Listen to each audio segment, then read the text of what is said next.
The waitress who defied the crime lord and saved his family. She had 90 seconds to break his rule, or everyone in that dining room would die. The bomb was ticking under Adrian Voss's table, the most feared crime boss in the city. And Nina Hale, a quiet waitress nobody ever noticed, was the only person who knew. His guards had orders to kill anyone who approached. But if she stayed silent, 40 people would be scraped off the walls. Stay with me until the end of this story. Hit that like button, and drop the name of the city you're watching from in the comments so I can see how far this story has traveled tonight. The rain had been falling on the city for 6 straight days, and Nina Hale was starting to believe it would never stop. She stood at the back service station of Castellane, the kind of restaurant where a bottle of wine costs more than her monthly rent, and watched the water sheet down the tall, arched windows that faced the boulevard.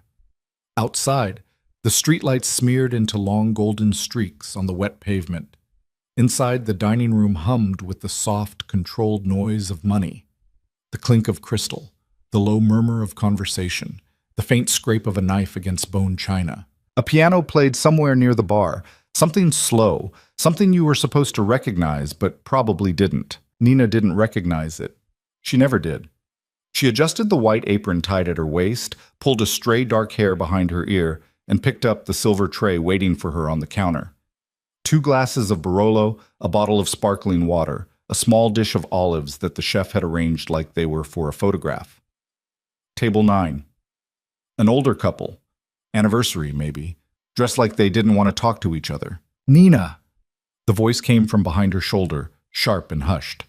It was Marco, the floor manager, a thin man with a thin mustache and thinner patience. "Table 9 is waiting. And smile, for God's sake. You look like somebody died." "I'm smiling, Marco." "No, you're not. You're doing that thing with your mouth that you think is a smile. It's not. It's a warning." She tried again, felt her lips tighten at the corners, felt the muscles in her cheeks pull in a way that hadn't come naturally in almost 2 years. Marco sighed. "Good enough. Go." She went. Castellane had 26 tables spread across 2 levels, a mezzanine that looked down on the main floor, and a private room in the back that Nina had never been inside.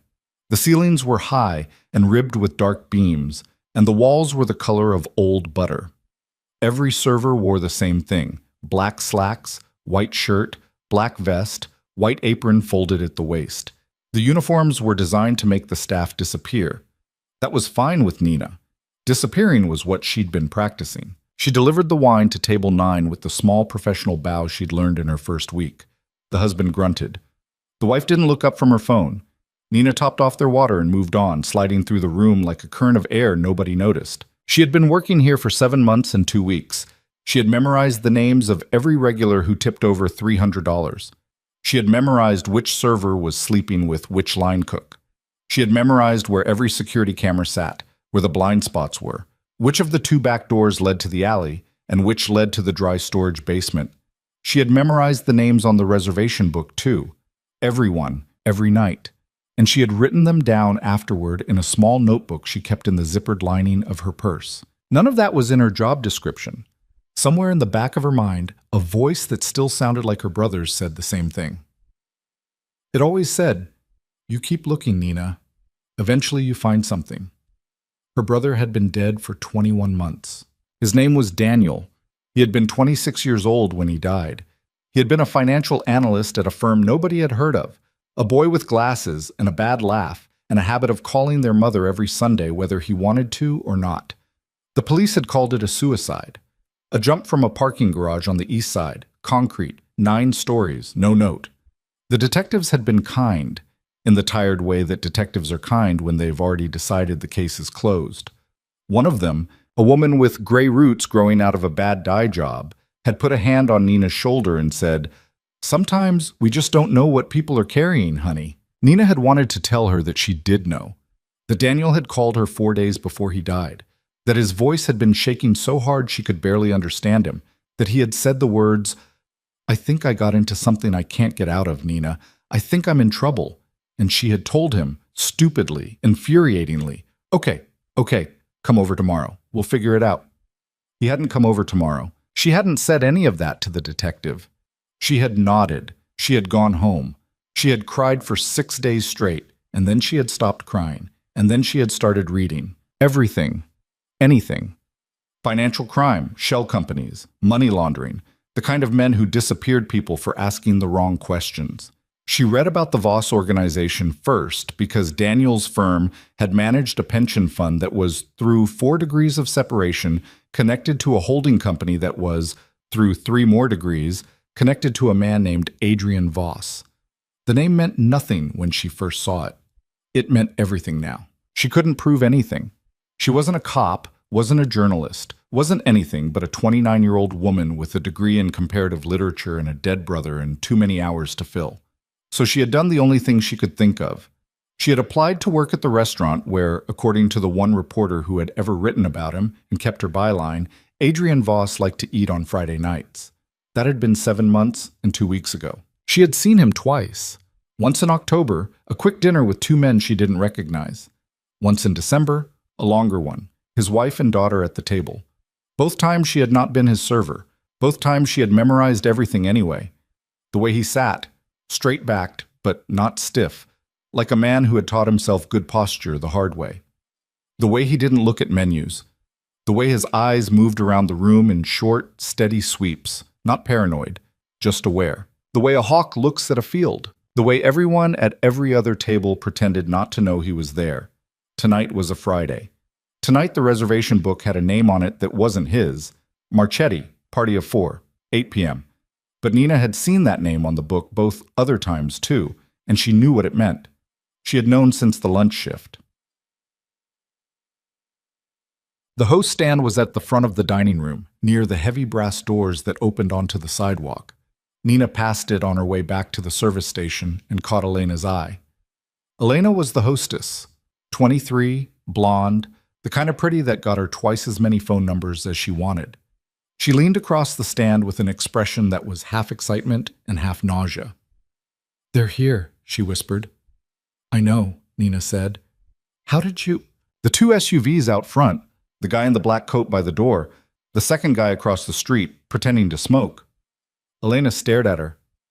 "You're weird, Nina." "I know." "Marco's putting you on table 12. Nina felt her stomach fold in on itself. Table 12 was a 4-top in the back corner of the main floor under the mezzanine overhang. It was the table Castellane gave to customers who wanted to see without being seen. A clear view of the room, a wall at your back, one of the cameras broken for the last 3 months, and nobody had fixed it. It was the table they always gave to Adrian Voss. "I'm not," Marco said. "I was on the 6 top at 15 at." Mia called out, "Marco shifted everyone. You got 12. Elena's eyes were very wide. "Don't screw it up." "I won't." "He tips 1,000 in cash. 1,000, Nina. If you—" "Elena, I won't screw it up." She walked away before Elena could say anything else, because if she didn't walk away, her hands were going to start shaking and Elena was going to see it. In the narrow hallway that led to the kitchen, she stopped, pressed her back against the wall, and breathed. In through the nose, out through the mouth. A trick she'd read in a book written by a hostage negotiator. She had read a lot of books in 21 months. "You've been waiting for this," she told herself. "You have been waiting for this for 200 days. You don't get to fall apart now." She wasn't going to do anything. That was the first rule. She wasn't going to confront him. She wasn't going to say anything about Daniel. She wasn't going to slip arsenic into his wine. She had thought about that, actually thought about it, in the bad early months, and the memory still embarrassed her. She was just going to serve him dinner. She was going to stand close to him. She was going to listen, and she was going to watch. And she was going to file every detail in the part of her brain that had become, over the last year, a kind of filing cabinet she couldn't close. That was the plan. That had always been the plan. The plan lasted another 14 minutes. He came in at 8:04. Nina was carrying a breadbasket to table 4 when the front doors opened and the sound of the dining room shifted.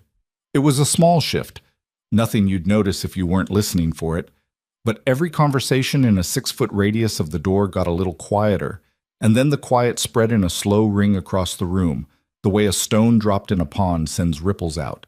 She didn't turn her head. She kept walking. She set the bread down at table 4 with a practiced smile and said something about the olive oil being from a specific hillside in Tuscany, and the man at the table nodded like he cared. Then she looked. Adrian Voss was 48 years old. He was not a tall man, but he carried himself like one. Dark suit, no tie, the top button of his white shirt undone. His hair was black going to gray at the temples, cut short, the kind of cut you got from a barber who had been cutting it the same way for 20 years. His face was all hard angles, a jaw you could cut paper on, a nose that had been broken at least once, eyes so dark they looked black under the restaurant lights. He was handsome in a way that did not invite any kind of comment about it. His wife was on his arm. Her name, Nina knew from the tabloids, was Sophia. She was 44, honey blonde, wearing a deep green dress and the kind of diamond earrings that had probably been purchased with money that had a body count. Their daughter was behind them. Her name was Lena. She was 17. She was wearing a white sweater over a black dress, no jewelry, and she was already on her phone. The fourth member of the party was the one Nina had not been expecting. He was older than Adrian, maybe 60, heavy set, a gray beard trimmed tight, a suit that didn't fit as well as Adrian's. He walked half a step behind the family, and his eyes went around the room in the same steady sweeping pattern that Adrian's did. Not a guest, not family, a lieutenant. Nina made a mental note of the face. And then there were the others. Two men stopped at the door and stayed there, flanking it, not quite talking to each other, but not quite separate either. A third man peeled off and took a seat at the bar, alone, angled so he could see the whole room in the mirror behind the bottles. A fourth drifted toward the back hallway that led to the restrooms and the kitchen, and stationed himself there with a drink he wasn't going to drink. All four of them wore black. All four had earpieces with the curled plastic cord disappearing into their collars. All four were built like men who did not sit at desks. And somewhere outside, Nina knew, because she had watched from the window, there was a driver in each of the two SUVs, engines running, wipers going. Marco appeared at her elbow, smooth as oil. "Mr. Marchetti is here," he murmured. "Table 12. You know what to do." She didn't trust her voice, so she just nodded. "Nina." She looked at him. His eyes, for once, were not annoyed. They were something closer to afraid. "Be perfect tonight," he said. "Do you understand me? Not good. Not great. Perfect." "Yes, Marco." He squeezed her shoulder, a gesture he had never made in 7 months, and disappeared toward the host stand. Nina took one breath, 2. Then she walked. Good evening. My name is Nina, and I'll be taking care of you tonight." The words came out steady. She had practiced them in her head 1,000 times for 1,000 other tables, and her body knew how to say them even when her mind was 3 steps away. She stood at the edge of the table, hands folded in front of her apron, eyes moving between them in the precise, polite triangle they had taught her in training. Husband, wife, guest. "Skip the daughter, she's a kid. Don't make her feel like a customer." Sophia Voss smiled at her, a real smile, warm. "Thank you, Nina. It's lovely to see you." The daughter didn't look up from her phone. The older man, the lieutenant, nodded once without smiling. Adrian Voss looked at her. It was a look that lasted maybe a second and a half, long enough for her to feel it in the bones of her chest. His eyes were not hostile. They were not friendly. They were the eyes of a man who was cataloging her the way she cataloged everyone else. Height, weight, age, hands, shoes, anything distinctive. She felt him take her in and put her away in whatever filing cabinet he kept behind his own face. And then he looked back down at the menu he hadn't opened. "Thank you, Nina," he said. His voice was quieter than she had expected. A little rough. A smoker who had quit a long time ago. "We'll start with a bottle of the 2009 Brunello. The Biondi Santi, if you still have it. And a Perrier for my daughter." "Of course, sir. I'll be right back with those." She left the table. Her legs worked. Her hands worked. She had done it. She had stood 3 feet from Adrian Voss and not done anything stupid. She had not thrown wine in his face. She had not spit on him. She had not whispered my brother's name was Daniel Hale and watched his face for recognition. She had been a waitress, and she had been good at it, and she was walking now across the dining room to put in the wine order like she was a normal person in a normal job on a normal night. It was, she realized, the proudest she had been of herself in almost 2 years. The pride lasted about 8 minutes. She brought the wine. She uncorked it at the table, the way she had been taught, turning the bottle so they could all see the label, pouring a small measure for Adrian to taste. He lifted the glass, swirled it once, sniffed it, sipped, nodded. She poured the rest. She left. She came back. She took their food orders. The wife wanted the branzino. The daughter wanted the pappardelle and made a face when her mother suggested a salad. The lieutenant wanted the ribeye medium rare. Adrian wanted the veal. She read it back. She smiled. She left. On her next pass through the dining room, she noticed two things. The first thing was that the man at the bar, the guard, had shifted. He was no longer watching the room. He was watching his phone, holding it close to his chest, reading something, and his jaw was very tight. He put the phone down on the bar, face down, and picked up his glass. He didn't drink from it. His eyes were now on the front door. The second thing was a man at table 17. Table 17 was a two-top near the front, under the window. He was alone, mid-40s maybe. Thinning brown hair, a gray blazer over a black crew neck, wire-rimmed glasses. He had ordered the tasting menu 40 minutes ago and had barely touched the first two courses. In front of him, on the white tablecloth, was a phone, just sitting there, face up. He was not on a date. He was not meeting anyone. He had a book, an actual paperback book, that he was pretending to read. But his eyes kept flicking to table 12. Not in the glancing at the famous guy way that Nina had watched half a dozen people do in the last 20 minutes. Not the quick look and back. His eyes were going to table 12 and staying there for 3, 4, 5 seconds at a time, and then back to the book. And the book wasn't moving. He hadn't turned a page since she had first noticed him. Nina felt the small hairs on the back of her neck begin to lift. "Stop it," she told herself. "You're making things up. You're looking for something because you want something to find. He's just a weird guy eating alone. Rich people are weird. Let him be weird." She went back to the kitchen. She picked up a round of bread service for table 5. She delivered it. She came back through the dining room. She looked at table 17 again. The man was gone. His jacket was draped over the back of his chair. His phone was still on the table. His book was still closed on the placemat. His wine glass was half full. He had not paid the bill. No civilized diner in a restaurant like Castellane left a table without their jacket unless they were using the restroom, and he had just gone in that direction, which made sense, which was normal, which was fine. Except it wasn't fine, because as Nina stood there carrying nothing, staring at an empty table across the room, the filing cabinet in her head opened and started pulling drawers at speed. The man at the bar on his phone, the guard at the back hallway, who had not moved when the other man walked past him toward the restroom. That was the thing. That was the thing that wasn't right. Adrian Voss had a guard posted in the hallway that led to the restrooms, and when a strange man walked down that hallway, the guard should have moved, should have stood up straighter, should have tracked him, should have done something. And he hadn't. He had stayed exactly where he was, with his drink in his hand, not looking at anything in particular, which meant he had been told not to look, which meant Nina's stomach dropped. He was not their guard. "Nina!" Marco was in her ear again. "The veal is up. Go!" She went. Her feet carried her to the kitchen window, and her hands took the tray with its 4 plates steaming under their silver domes, and her body walked her back across the dining room toward table 12, and her brain was screaming, "Calm down. You are wrong. You are seeing ghosts. You have been looking for bad men for so long that you see them everywhere. That guy is peeing. That guy is on his phone. That guy is bored."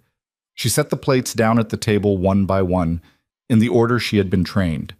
The lady first, the daughter, the guest, Adrian last. When she bent down to place his plate in front of him, her eyes dropped, just for a half second, just out of habit, because that was how she had been trained to check the table for a dropped napkin or a loose fork.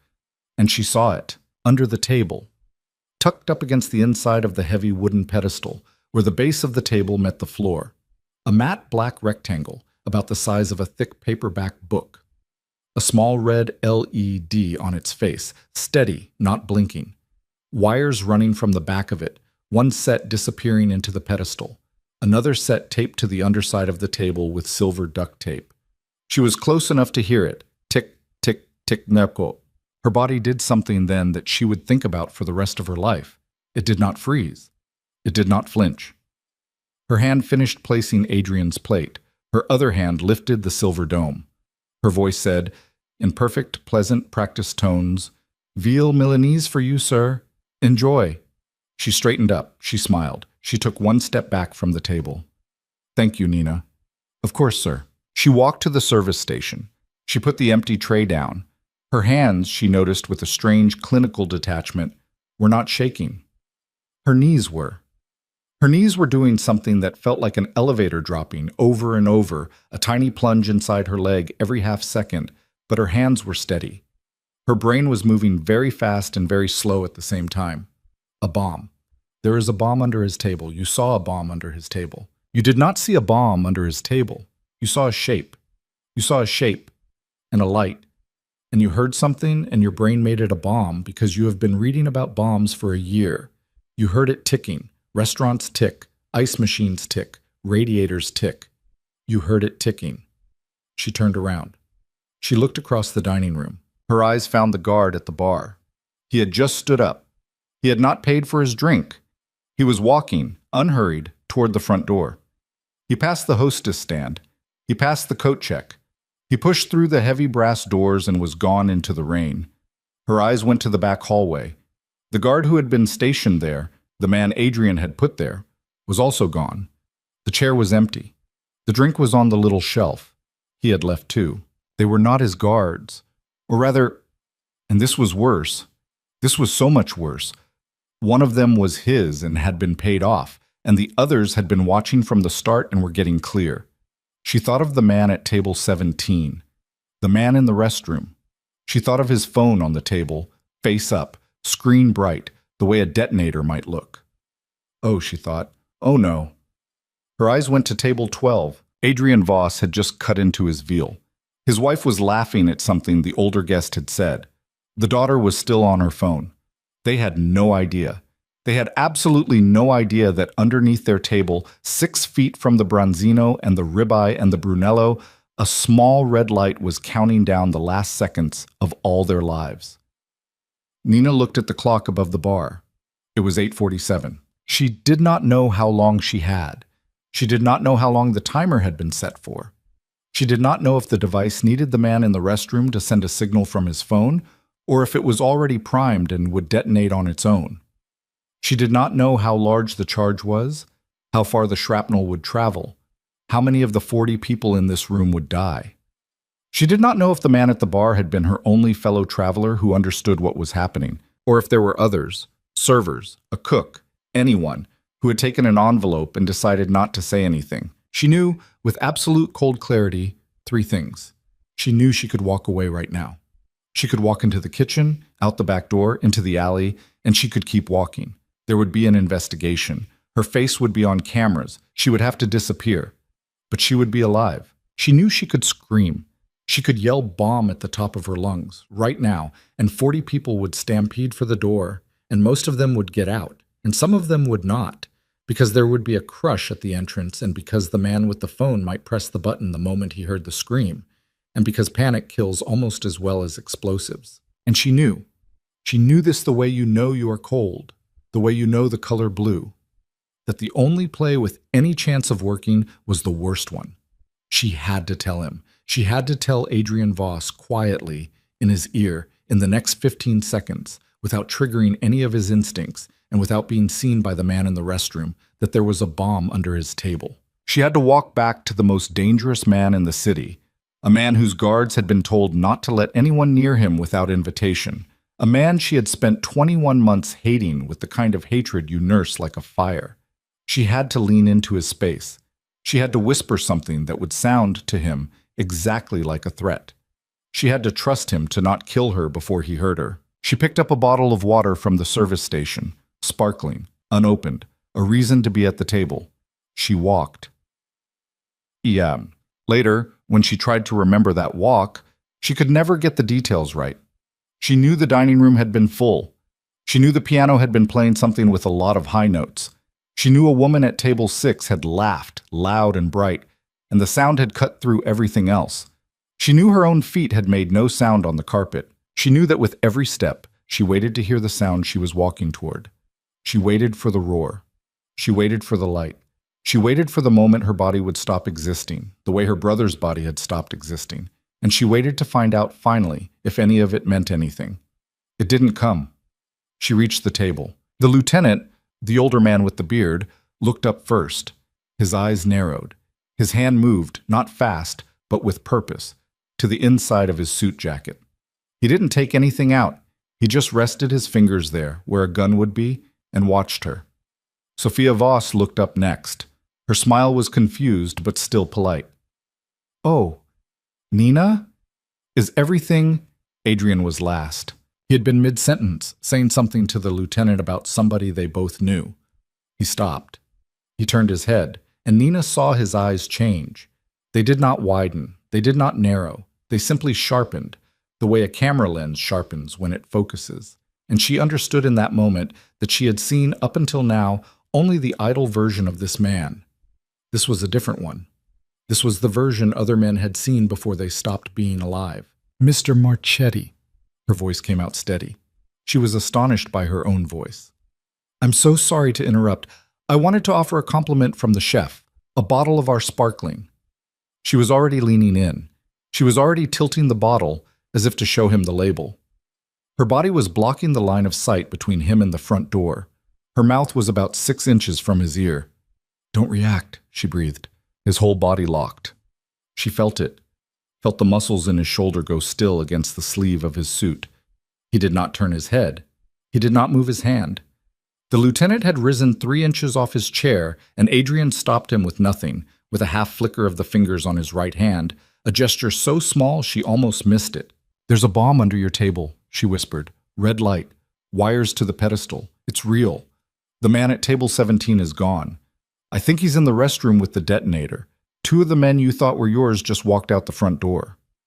For 1 full second, he did not move. Then, very slowly, slower than a normal movement, deliberate, theatrical in its slowness, he reached out, picked up his wine glass, and took a sip. He set the glass down. He smiled at his wife. He said, in a warm voice that carried no tension at all, "Darling, would you pass the salt?" Sophia Voss, confused, passed him the salt. His eyes flicked to Nina. They stayed on her face for less than half a second. It was enough.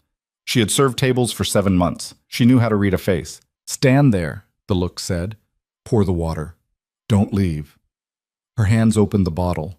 Her hands poured the water.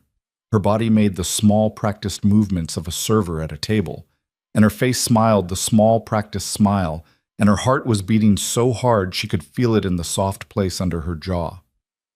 Adrian Voss said, conversationally, to the lieutenant, "Sal, would you step outside and check if the car's been moved? I thought I heard something." The lieutenant didn't ask what kind of something. He rose. He buttoned his jacket. He walked at a normal, unhurried pace toward the front doors. Nina watched his hand brush once against the inside of his jacket as he passed the bar. The bartender, who had been polishing a glass, stopped polishing. Adrian turned to his wife. His voice was still warm. His eyes were no longer warm at all. "Sophia," he said. "Lena, listen to me very carefully. I need both of you to stand up right now and walk to the powder room at the front. Don't run. Don't look around. Just go. Lena, put the phone away. Sophia." And here his voice did something, a small break, a tiny register of something that might have been the thing he felt for his wife when he had to tell her something terrible. "Please." Sophia Voss had been married to this man for 18 years. She did not ask why. She picked up her purse. She touched her daughter's arm. She said, in a perfectly calm voice, "Come on, sweetheart. I need to fix my lipstick." The daughter looked up from her phone for the first time all evening. She looked at her father. Her father looked back at her, and whatever passed between them in that half second was enough. She put the phone in her purse. She stood up. She walked, with her mother, across the dining room toward the powder room at the front. Nina was still pouring water. The glass had been full for some time. Adrian looked at her. Really looked at her. It was a look that went through her skin and into the filing cabinet behind her own face, and she had the terrible feeling that he was seeing more than she had meant to show him. "What's your name?" he said, quietly, not a question. "Nina." "Nina what?"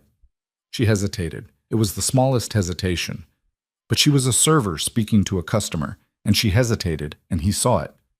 Nina Hale. His eyes did not flicker, but something behind them did. Nina Hale, he said softly. How did you see it? I was bending down to put your plate in front of you. No, I mean, how did you know what it was? She looked at him. The red light under the table was somewhere around her left knee. The man in the restroom was somewhere behind her back. She realized maybe 30 more seconds of her life to decide what kind of person she was going to be. I read a lot, she said. Adrian Voss looked at her for one more second. Then, very calmly, he said, walk to the kitchen. Tell the chef there's a gas leak. Tell him to come out and announce an evacuation. Not a panic, a gas leak. Polite. Firm. Start from the back tables. You're going to help. You're going to smile. You're going to get every single person in this room out that front door in the next 90 seconds, and you're going to do it like nothing is wrong. Do you understand me? Yes. Nina. Yes. If you run, I'll know. She believed him. She walked. Behind her, she heard Adrian Voss push his chair back. She heard him button his suit jacket. She heard him say, in a voice that was the most normal voice in the world, "Excuse me a moment. I need to find my daughter." She did not look back. She walked into the kitchen, and the heavy swinging door closed behind her, and the ticking of the clock above the pass was the loudest sound she had ever heard. The kitchen at Castellane was the kind of place where noise lived on top of noise. Pans clanging, flames wumping up from the burners in short blue bursts, the hiss of something searing, the shout of someone calling a ticket, the low thump of a cleaver working through bone on the butcher block in the back. Nina had walked through that kitchen 1,000 times in 7 months, and every single time it had assaulted her. Tonight she walked through it and heard none of it. Tonight the only sound in her ears was the ticking she was not, technically, still hearing. Chef Darian was at the pass, a white towel over his shoulder, plating a risotto with the kind of slow, tweezer-fine precision that made the line cooks call him the surgeon when he wasn't listening. He was a big man, 6'4", shaved head, a neck tattoo that poked above his collar when he leaned forward.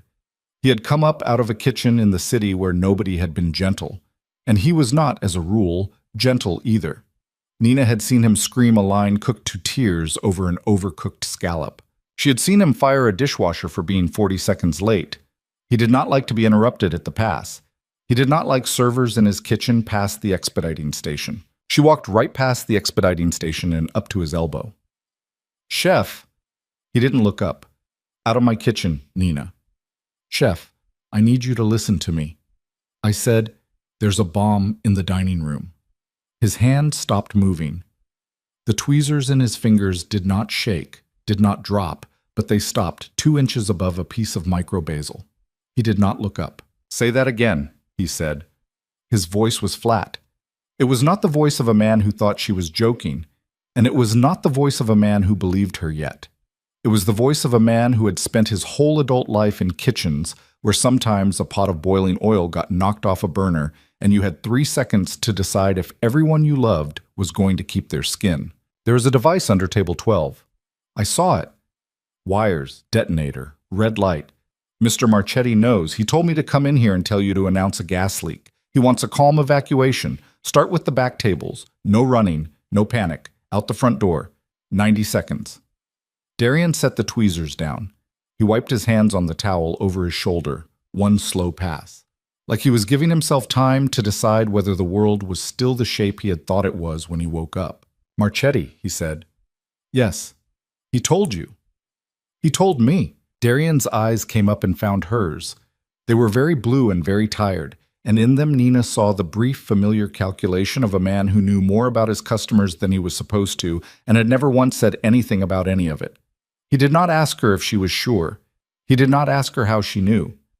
He turned his head, looked at the pass, looked at the 8 plates of food that were seconds from going out, looked back at her, and then at nothing. And then he pulled the towel off his shoulder and dropped it on the counter. "Marco," he said. He didn't raise his voice. He didn't need to. "Marco, get in here." Marco was already coming. He had been standing at the dish window for the last minute, and something in his face said that he had been watching her walk into the kitchen and was already a quarter of the way to understanding that something was wrong. "Chef?" "Gas leak," Darian said. "You're going to tell the floor we have a gas leak. I can smell it from the line. Insurance says we evacuate. I'll send my guys out through the back. You get the front.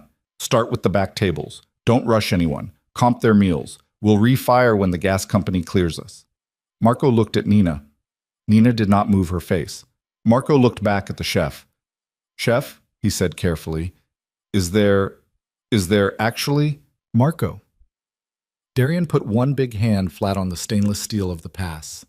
"I'm telling you there is a gas leak. I'm telling you to clear my dining room. Are we going to have a conversation about this, or are you going to do your job?" Marco swallowed. His thin mustache twitched once. Then, in a small shift Nina would remember later, the manager who had spent 7 months scolding her about her smile seemed to grow an inch. His shoulders squared. He nodded once.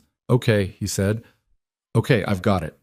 He turned and pushed back through the swinging door, and his voice from the other side of it was already taking on that warm, apologetic tone that managers use when they are about to inconvenience the wealthy. Darian looked at Nina. "You're sure?" "Yes." "You're certain?" "Chef, I'm standing here." He held her eyes for a second longer. Then he nodded once and turned to face his kitchen. "Listen up," he said, and every head on the line came up at once, because they knew that tone. "Fires off, gas off, walk-in closed. Everyone out the loading door, single file, right now. Bring your phones. Leave everything else. Move." They moved. 12 cooks, 3 dishwashers, 2 pastry girls. They didn't ask. They didn't grab their coats.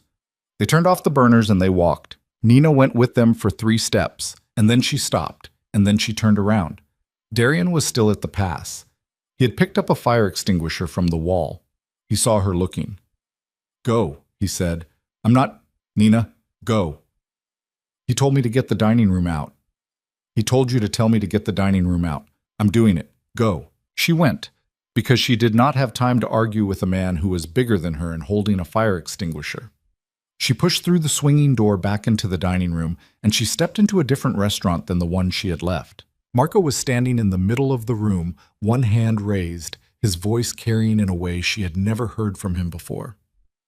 "Ladies and gentlemen, I apologize for the inconvenience, but we've detected a gas leak in the building, and for your safety, we'll be asking everyone to make their way out through the front doors. Please, no rush, no need to gather your things. All meals are, of course, complimentary. Sir, yes, your coat will be held at the stand. We'll have it for you. Thank you. Thank you so much for your understanding." He was good. He was genuinely good. The smile was on a rail. His hands made the small shepherding motions that tour guides use. The people at the back tables, the ones farthest from the door, were already rising, looking puzzled but not afraid, gathering their purses with the mild irritation of people whose evening had been derailed. The people closer to the front were slower. A woman at table 3 was arguing with her husband about whether they should take the wine with them. A man at table 9 was on his phone, waving Marco off like a fly. An older couple near the host stand had not yet registered that anything had been said. Nina's eyes went to table 12. It was empty. Adrian's chair was pushed back. His napkin was on his seat. His wine glass was half full, and his veal was cut but uneaten. He was nowhere she could see. Neither was his wife. Neither was his daughter. Neither was the lieutenant. Her eyes went to the powder room. The door was closed. Her eyes went to the restroom hallway at the back. Empty. Her eyes went to the front door, where people were beginning to filter out into the rain, one by one, Marco's hand guiding them through with the pleasant insistence of a man who was selling them their own survival. And then her eyes went to the man at table 17, who had just walked back out of the restroom hallway. He had the phone in his hand. He stopped at the edge of the hallway, half in shadow, and his eyes went across the room, and he understood, in the way that she had understood 8 minutes ago, that something was wrong. The back tables were standing up. A manager was hurting. The kitchen was silent. He looked at the front door. He looked at table 12. He saw the empty chairs. His thumb moved. Nina saw the thumb move. She saw him look down at the phone in his hand, saw his finger hover, saw his jaw tighten, and she did the stupidest thing she had ever done in her life. She screamed his name, except she didn't know his name. So what she screamed was, "Hey, you!" Her voice cut through the dining room the way a glass breaks. Every head turned. Marco's head turned. The couple at the front door turned. The man at table 17 turned. For half a second he just looked at her. Then he raised the phone. Two things happened at once, and later Nina would never be able to untangle which one came first, because they happened inside the same heartbeat. The first thing was that a man she had not seen, a man who had been standing in the shadow of the host stand the entire time, stepped out of that shadow and closed the distance to table 17 in 4 long strides. He did not run. He walked very fast with the economy of motion of a man who had done this before, and his right hand came up and caught the wrist of the man with the phone, and his left hand went flat against that man's throat, and the phone came out of the hand with a twist that Nina heard over the murmur of the dining room. A small, wet, wrong sound. The second thing was that Adrian Voss came out of the powder room at the front of the restaurant with his wife and daughter behind him, and he did not look at his wife or his daughter. He looked straight across the room at Nina, and he nodded, one time, and then his eyes went to the front door, and the nod became a tilt. And Sophia Voss, God bless her, pulled her daughter through the door and out into the rain without looking back. The man with the phone was on the floor of table 17. Nina saw the other man, the one who had come out of the shadows, bend over him for 1 second, pick up the phone, glance at it, and pocket it. Then he rose and walked, unhurried, toward the front door, as if he had not just broken a man's wrist in a 4-star restaurant.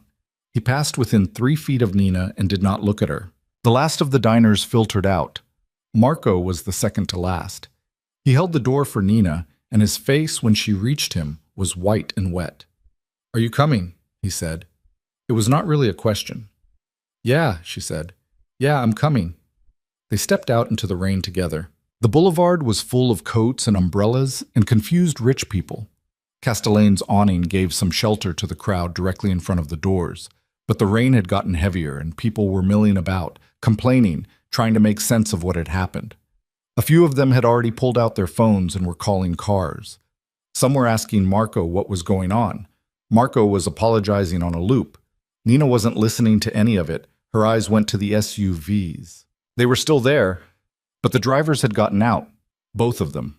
They were standing on the sidewalk, one on each side of the crowd, at a distance of about 15 feet from the front doors, and they were doing the job that Nina had not realized until that moment that they were doing.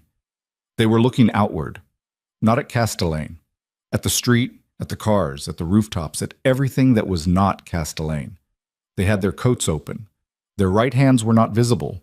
They were, she understood, a perimeter. Somewhere inside this perimeter was Adrian Voss, who had walked his wife and daughter out the front door of a restaurant that he believed was seconds from becoming a crater. He had done it without running. He had done it with a hand on the small of his wife's back, like they were leaving a charity gala. He had done it because running would have told whoever was out here, whoever was waiting for him, that he knew. Nina's eyes kept moving. Across the street, the windows of the office building were dark. The alley next to the florist's was empty. A taxi was idling at the corner, its driver reading something on his phone. A black sedan was parked at the curb 2 doors down with no plates. She filed all of it. "Nina," Marco's voice. "Nina, honey, you should... Are you all right?" "I'm fine." "You should sit down. There's a planter." "Marco, I'm fine." "Nina, Marco, please." He took a half step back. She didn't mean to have snapped. She didn't have the bandwidth to apologize. Her eyes were still moving. There was no explosion. She had been waiting for it. Her body had been bracing, without her permission, for the long breath she had been holding to end in a single white flash through the restaurant windows. It didn't come. Seconds passed. More seconds. A minute. She watched the rain hit the awning and drip off the edge in a perfect beaded line, and the restaurant stood there, lit from inside, empty now, a diorama of a disaster that had not happened. And then from the front door, Adrian Voss appeared again. He had put Sophia and Lena in one of the SUVs. Nina had missed the moment. Her eyes had been on the rooftops. And he was walking back. He had the collar of his coat turned up against the rain. He was not hurrying. He walked to Marco. He said, in a pleasant voice loud enough for the people nearest to hear, "Marco, I'm very sorry for your trouble. I'll call tomorrow about the wine we didn't finish. Are all of your people out?" "Yes, sir." "Yes, Mr. Marchetti." "Good." Marco nodded several times, the way a man nods when he does not know what else to do with his head. Adrian's eyes went past him and landed on Nina. "Nina!" She stepped forward. She did not know her own face at that moment. She could not feel it. Her hands were cold and the rain had made a wet ring around her collar, and her ears had been ringing for a long time. "Yes, sir." "Walk with me." It wasn't a request. It wasn't exactly an order either. It was the kind of sentence men like him had learned to use when they wanted something done without it looking like they had asked. She looked at Marco. Marco looked at her. Something passed between them that was not quite permission, because Marco did not have the authority to give her any, but something passed, and she stepped out from under the awning and she walked with Adrian Voss into the rain. He walked her past the first SUV, past the second, past the men at the perimeter, who did not look at her but who, she understood, registered her, in the same way she had registered them. He walked her 15 yards up the boulevard to where a black sedan had quietly pulled up to the curb with its parking lights on. He opened the back door. He gestured with the small old-fashioned courtesy of a man who had been taught manners early and had kept them. "After you." She looked at the car. She looked at him. He was waiting, patient, the rain beating on the shoulders of his coat. His face was unreadable, but his eyes, the ones that had sharpened into a knife when she had leaned into his ear an eternity ago, were back to something else now. Not warmth. She was not going to pretend to herself that it was warmth. It was more like the look a chess player gives the opponent who has just made a move he didn't see coming.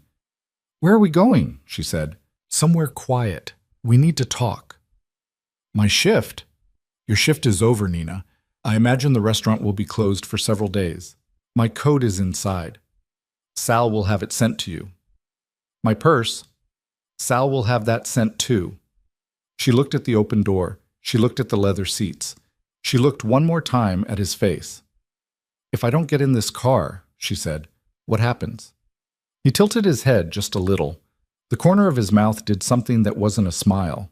"Then you walk home in the rain, and I have somebody find your address so I can send the coat. That's it." "What did you think I was going to do, Nina?" She didn't answer. He waited. The rain ran down his face. "I saved your family," she said finally.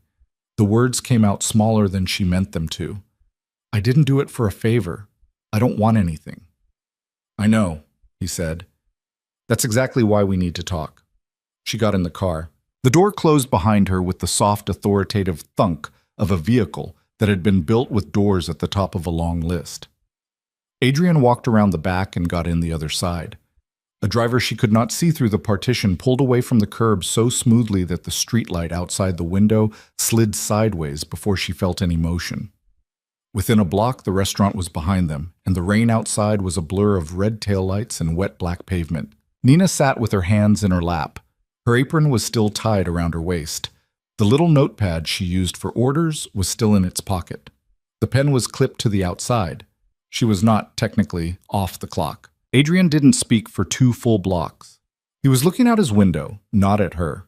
His hands were resting, open, on his knees. His right hand had a small scar at the base of the thumb that she had not noticed in the restaurant. His watch was plain, thin, with a black leather band, not the kind of watch she would have expected on him. She was looking at these things because she did not want to look at his face. "They're going to tell me it was the Russians," he said finally, still looking out the window. "Or the Calabrians. Or the Albanians. Okay. By tomorrow morning, somebody in my organization will have the name of whoever builds that kind of device, and we'll be told it was whichever group paid that builder, and then I'll be asked what I want done about it." She didn't say anything. "The truth is," he said, "I don't know yet. I have 4 or 5 theories, some of them I like better than others." He turned his head and looked at her. "But none of them involve a waitress at Castellane named Nina Hale seeing it before my own people did. I got lucky." "You did not get lucky, Nina. Lucky would have been the bomb not existing. Lucky would have been the chef smelling the wires burning. Lucky would have been my man at the back hallway deciding not to take the envelope. You did something else." "I noticed a shape under a table." "You noticed," Adrian said slowly, "that 2 of my security had drifted. You noticed the man at 17 was watching me. You noticed his jacket and his phone and his book, and you put them together. You walked across my dining room and broke one of the oldest rules I have, and you did it with perfectly steady hands. And when I asked you how you knew what a bomb looked like, you told me you read a lot." He let the sentence sit in the car. "Nina Hale," he said, "whose brother was Daniel Hale." The inside of the car went very quiet. Outside, the city slid by. Another red light, another block. She kept her face still. She had been practicing keeping her face still for 21 months. She was good at it, but her hands, in her lap, had gone cold again. "You know who I am," she said. "I knew before your entree came out." "That's not true." "It's not exactly. I knew that you were not a waitress. I'd known that for about 6 months." She turned her head then. She couldn't help it. "You've been watching me. Castellane is my restaurant," Adrian said simply. "Not on paper, but mine. When a woman starts working there who doesn't match her job application, I hear about it. You interviewed as someone who had been a server at a Greek place on the South Side. There is no Greek place on the South Side with the name you gave. Your real resume says you have a graduate degree in comparative literature and worked in a university library for 4 years. I had someone look at you. They came back with a dead brother. I had them look at the brother. Daniel Hale, 26, jumped off a parking garage on 9th and Lenox, case closed. Yet Jules say man. He didn't jump." "No," Adrian said. "He didn't." The sentence dropped into her chest like a stone into a well. She hadn't expected it. She had expected a denial, a shrug, a change of subject. What she had not expected was the quiet, flat confirmation, with the tiniest flicker in his face of something that might have been, from a less careful man, regret. "You killed him," she said. "No." "Your people killed him." "Not mine either." "Don't—" Her voice cracked. She hated that it cracked. She steadied it hard. "Don't lie to me. Not tonight. I saved your daughter's life. If you're ever going to tell the truth about this, do it now." Adrian looked at her for a long moment. "Your brother," he said carefully, "was working for a firm that handled money for 3 people I do business with. He saw something on a ledger that he should not have been looking at. He was a smart kid, Nina." He pulled a thread. The thread led to a shell in Delaware that led to a shell in the Caymans that led to a number he recognized from another page of a report he shouldn't have been reading either. He took his concerns to the wrong man at his firm. "Who?" "A name that means nothing to you. A man named Ravel. Peter Ravel. He's been in a federal medium security facility for 14 months on an unrelated tax matter. And if it's any comfort to you, he is the man who made the phone call. He was not one of mine. The men he called were not mine. By the time the name Daniel Hale crossed my desk, your brother had been dead for 6 days, and what I was being told was that a problem had been handled. I was not asked before. I was informed after. And you didn't care." "I cared, Nina. You didn't stop it." "I couldn't stop what was already done." "You didn't avenge it." "No," Adrian said. "I did not." He didn't look away when he said it. That was almost worse than if he had.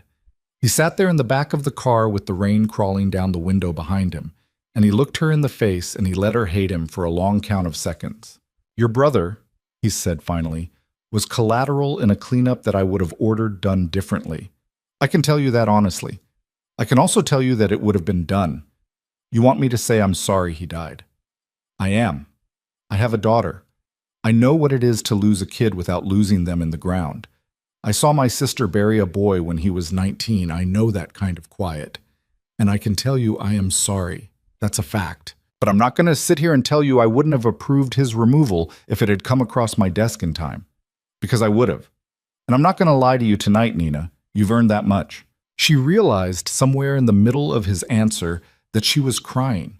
Not sobbing, just 2 thin lines of water down her face. Her hands were still in her lap. Her breathing was steady. She did not understand how her body was producing tears without the rest of her joining in. She wiped her cheek with the back of her wrist, and it came away wet, and she looked at her wet wrist as if it belonged to somebody else. "Stop the car," she said. "Nina? Stop the car. Let me out. Nina, listen. I saved your wife. I saved your kid. I saved 40 people who have nothing to do with any of this. I didn't do it because I forgive you. I didn't do it because I'm a good person. I did it because I saw what a bomb does in a room full of people, and I wasn't going to stand there. That's it. That's the whole thing. I'm not getting in bed with my brothers." She couldn't finish the sentence. She didn't need to. Adrian did not tell the driver to stop. He didn't tell him to keep going either. He looked at her, and he waited for her to say whatever else she was going to say. "Let me out," she said again. Quieter. "I will," he said. "That's what you want. The car will take you home. Nobody will follow you. Nobody will call on you. You'll get a check in the mail for the wages Castellane owes you, and probably a bonus that will feel insulting. That's it. You can go back to your apartment and your books and the rest of whatever it is you were doing, and I won't stop you. And in a year, you'll have almost stopped checking the locks twice. Almost. Almost. She looked at him. The tears had stopped. They had not lasted long. She had, she realized, been crying for about 4 seconds. But, she said. But, Adrian agreed. But what? He turned to face her more fully. For the first time since she had gotten in the car, his hands moved. He laced them together in his lap. The scar on his right thumb disappeared between his fingers. Nina, someone tried to kill me tonight. They almost took my wife and my daughter with me. The person who did this is somebody who knew where I would be eating, at what time, at what table, and who was able to put a device in that restaurant and compromise at least one of my own men. That is not a small operation. Whoever did this is still out there. They know by now that it failed. They know I know it happened. They also know that for maybe the next 72 hours, I am going to be the most exposed I have been in 15 years. I'm going to move my family. I'm going to clean my house. But the person who did this is going to move first before I can, because they have to.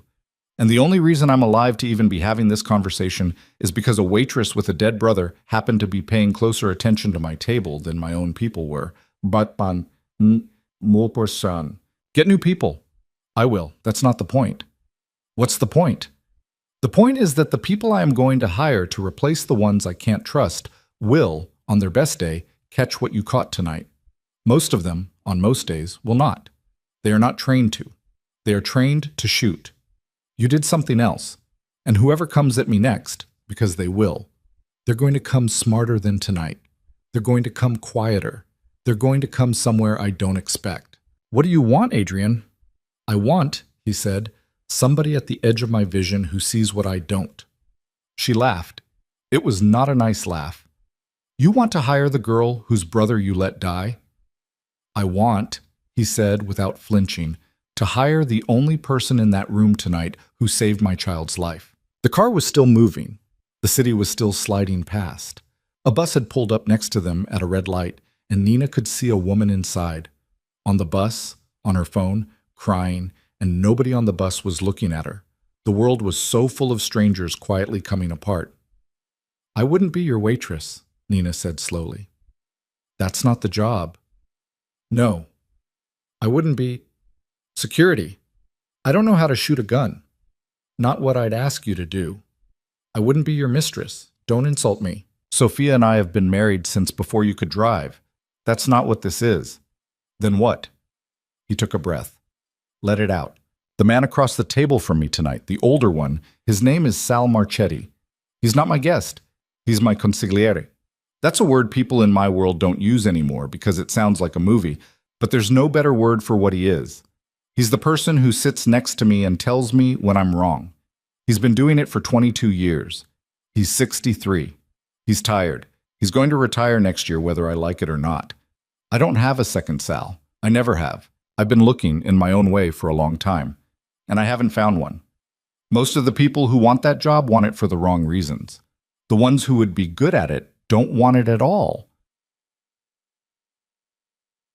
And you think I want it? No, I think you'd hate it. That's what would make you good at it. She stared at him. You're insane, she said. Possibly. You met me 4 hours ago. I met you 7 months ago. You just didn't know. I hate you, Adrian. I know. My brother is dead because of men like you. My mother hasn't slept through a night in 2 years. My father quit his job because he couldn't concentrate. Every Sunday I call them and I listen to them pretend to be okay because pretending is the only thing they have left. And you're sitting here telling me you want me to sit at your right hand and tell you when you're wrong. You understand what that sounds like. I do. Do you? Nina, listen to me. I am not asking you to forgive anyone. I am not asking you to forget your brother. I am offering you something very specific. I'm offering you a seat at a table where decisions get made. Some of those decisions, a year from now, 2 years from now, are going to be about the kind of men who made the phone call that killed Daniel. They're going to be about the structure that let that call go through without anyone asking whether it should. You can sit at that table, or you can go back to your apartment and read more books and be exactly as powerless as you've been for 21 months, and you can tell yourself that walking away is principled. Both of those are choices. Either one I'll respect, but you should not pretend that the only clean choice is the one that leaves you on the outside. The car stopped. Nina hadn't been looking. They had pulled to the curb somewhere on a quiet side street, in front of a brownstone with a dark bay window. She did not recognize the neighborhood, or maybe she did. Maybe it was near the park. Maybe it was somewhere she had walked with Daniel once. Maybe it wasn't. Her memory had gotten strange in the last hour. "Where are we?" she said. "A friend's house. We'll wait here until my people are sure the path home is clean for you. An hour, maybe 2. You don't have to decide tonight, Nina. You don't have to decide this week. I'm going to give you a phone number. You can call it, or you can throw it away. Either way, you get to go home. Either way, you're safe." She looked at him for a long time. "You said safe," she said. "Yes." "Am I?" Adrian Voss looked at her, and something moved briefly across his face. It was there and gone. "Nina," he said quietly, "you walked up to my table tonight. You broke a rule my own men would not have broken. You are safe from me. You have my word on that, for whatever a man like me's word is worth to you. But whoever tried to put me in a box in that restaurant saw you lean down and whisper in my ear. They saw me not get in my car and drive my family home. They saw me walk a waitress out into the rain and put her in a car. Whoever they are, by tomorrow morning, they'll have your name." He opened his door. The rain came in. "So no," he said, "not from everyone." He got out. He walked around to her side. He opened her door. He held out his hand, palm up, not quite demanding, not quite offering. Nina looked at the hand. She looked at the dark brownstone. She looked back through the rear window of the car, the way they had come, at the long, wet ribbon of city glowing red and gold under its low, impossible sky. Ah, see. She thought for a second of Daniel. Not of his body, not of the parking garage, of the last time he had come to her apartment. He had sat on her couch, and he had told her a joke, and it had been a bad joke, and they had both laughed for a long time anyway. He had been wearing a blue shirt. She had not remembered the shirt until right this second. She took Adrian Voss's hand. She got out of the car. The brownstone was warmer than it looked from the street. Adrian unlocked the front door with a key he pulled from his coat pocket. Not a phone, not a code, just a small brass key on a ring with nothing else on it. And Nina found herself registering that detail the way she had spent 7 months registering everything else. A man who had a dozen houses did not carry a dozen keys. He carried the ones he used. This was a place he used. The entry was narrow and paneled in some dark wood that had seen a century of people hanging their coats on it. An umbrella stand held one black umbrella. A console table held a bowl with nothing in it. The air smelled faintly of lemon cleaner and old books. Adrian walked ahead of her down a short hallway into a sitting room that was lit by a single lamp on a side table, and he turned on no more lights. He crossed to a small cabinet, poured himself 2 fingers of something amber, and did not offer her one. "Sit down," he said. "Please." She sat on the edge of a leather chair that was older than she was. Her apron was still tied around her waist. Her hands were still cold. Adrian stood by the cabinet with his drink. He didn't drink it. He just held it, like a prop he had decided he needed. "Sal is upstairs," he said. "He'll be down in a minute. I want you to meet him the way he actually is, not the way he pretended to be at dinner. He pretends a lot. It's his gift, and mine should be what?" Adrian almost smiled. Not quite. "Noticing," he said. "Just keep doing what you've been doing. It's the rarest skill I have ever paid for, and I have been trying to pay for it my whole life." Footsteps came down the stairs, unhurried, the tread of a man who carried weight on his knees. Sal Marchetti appeared in the doorway of the sitting room with his suit jacket off, his tie loosened, a tablet in one hand and a pair of reading glasses pushed up on his forehead. He looked at Nina.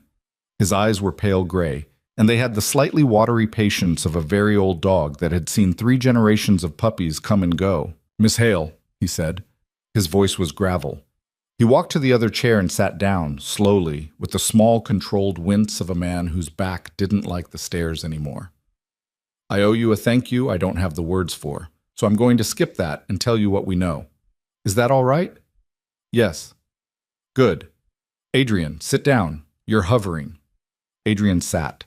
Sal set the tablet on his knee. He did not turn it on.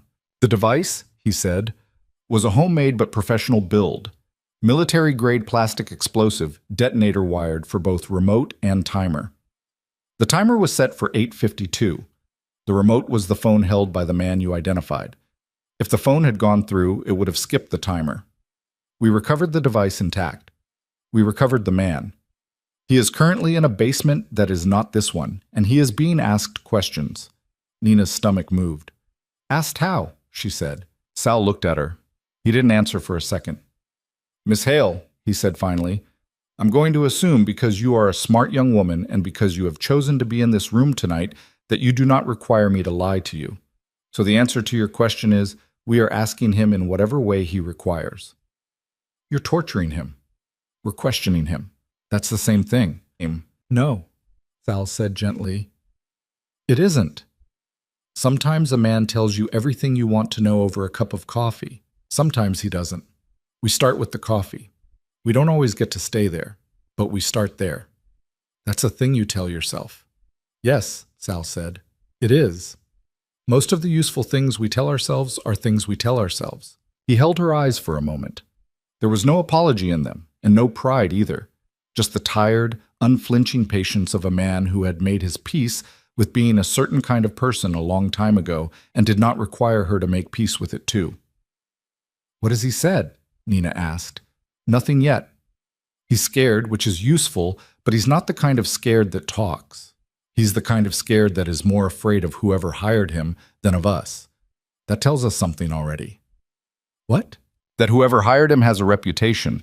Professionals don't take contracts on men like Adrian unless the payer is known. And the men who are known enough to pay for a job like this, there are maybe 6 of them in this country. 4 of them would not have tried. 2 of them might. Who? Sal glanced at Adrian. Adrian nodded once. A man named Teodor Varga, Sal said. Based out of the River District, runs a trucking concern that moves more than trucks. He and Adrian have had, call it a Cold War, for about 3 years. It has been escalating quietly since the spring, and a woman named Iris Cade, who used to be one of ours. Something in Adrian's face moved when Sal said the name. It was a small thing, a tightening in the muscle under his jaw. Nina saw it and filed it. Used to be ours, Nina said. She was with us for 11 years, Sal said. She came up under me. She was the only person Adrian was ever going to consider for the role I'm about to leave, before she left herself. She walked 3 years ago. Disagreement about methods. Took about 1/5 of our West Side operation with her when she went. And you let her. It was that or a war I did not want to fight in the middle of a federal investigation, Adrian said, speaking for the first time in several minutes.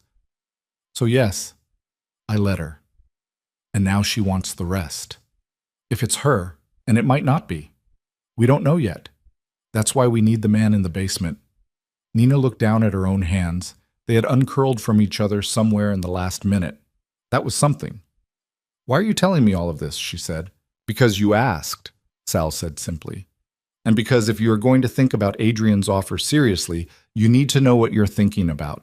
You are not being invited to a cocktail party, Miss Hale. You are being invited to a war council. That word, cocktail party, I use it because it is the opposite of what this is. A cocktail party has rules everybody agrees on and ends at a set time. This has neither. If you come into something that has no off switch. I'm telling you this because Adrian will not. Adrian tells people what he thinks will bring them closer. I tell them what will make them leave if they are going to leave. That's a big part of the job I did for 22 years, and if you take it, it will be a big part of yours. Nina looked at him for a long moment.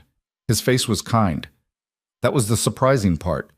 It was not a face that had been kind to every person it had ever looked at, and she was not stupid enough to forget that. But it was kind to her right now, in this room, and she had a sudden, unwanted, embarrassing understanding of why a woman named Iris Cade might once have loved him like a father. How old were you, Nina said, when you started doing this? 26. And you're 63. Yes. And you're tired. Yes. And you want me to take your chair.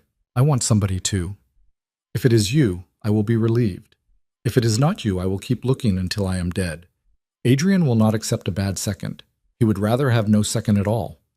That is the thing I have the least patience with about him, if you want to know the truth.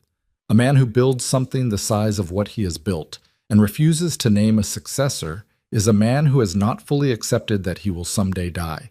And every man who has not accepted that dies sooner than he planned. Adrian snorted softly into his drink. Sal, he said, please. No, Adrian, she needs to hear it from somebody who isn't you.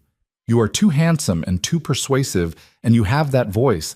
I am old and ugly, and my voice sounds like gravel. She'll listen to me differently. It's a gift. Let me use it. Nina, to her own astonishment, laughed. It was a small laugh. It came out before she could stop it, and it surprised her so much that she put her hand over her mouth.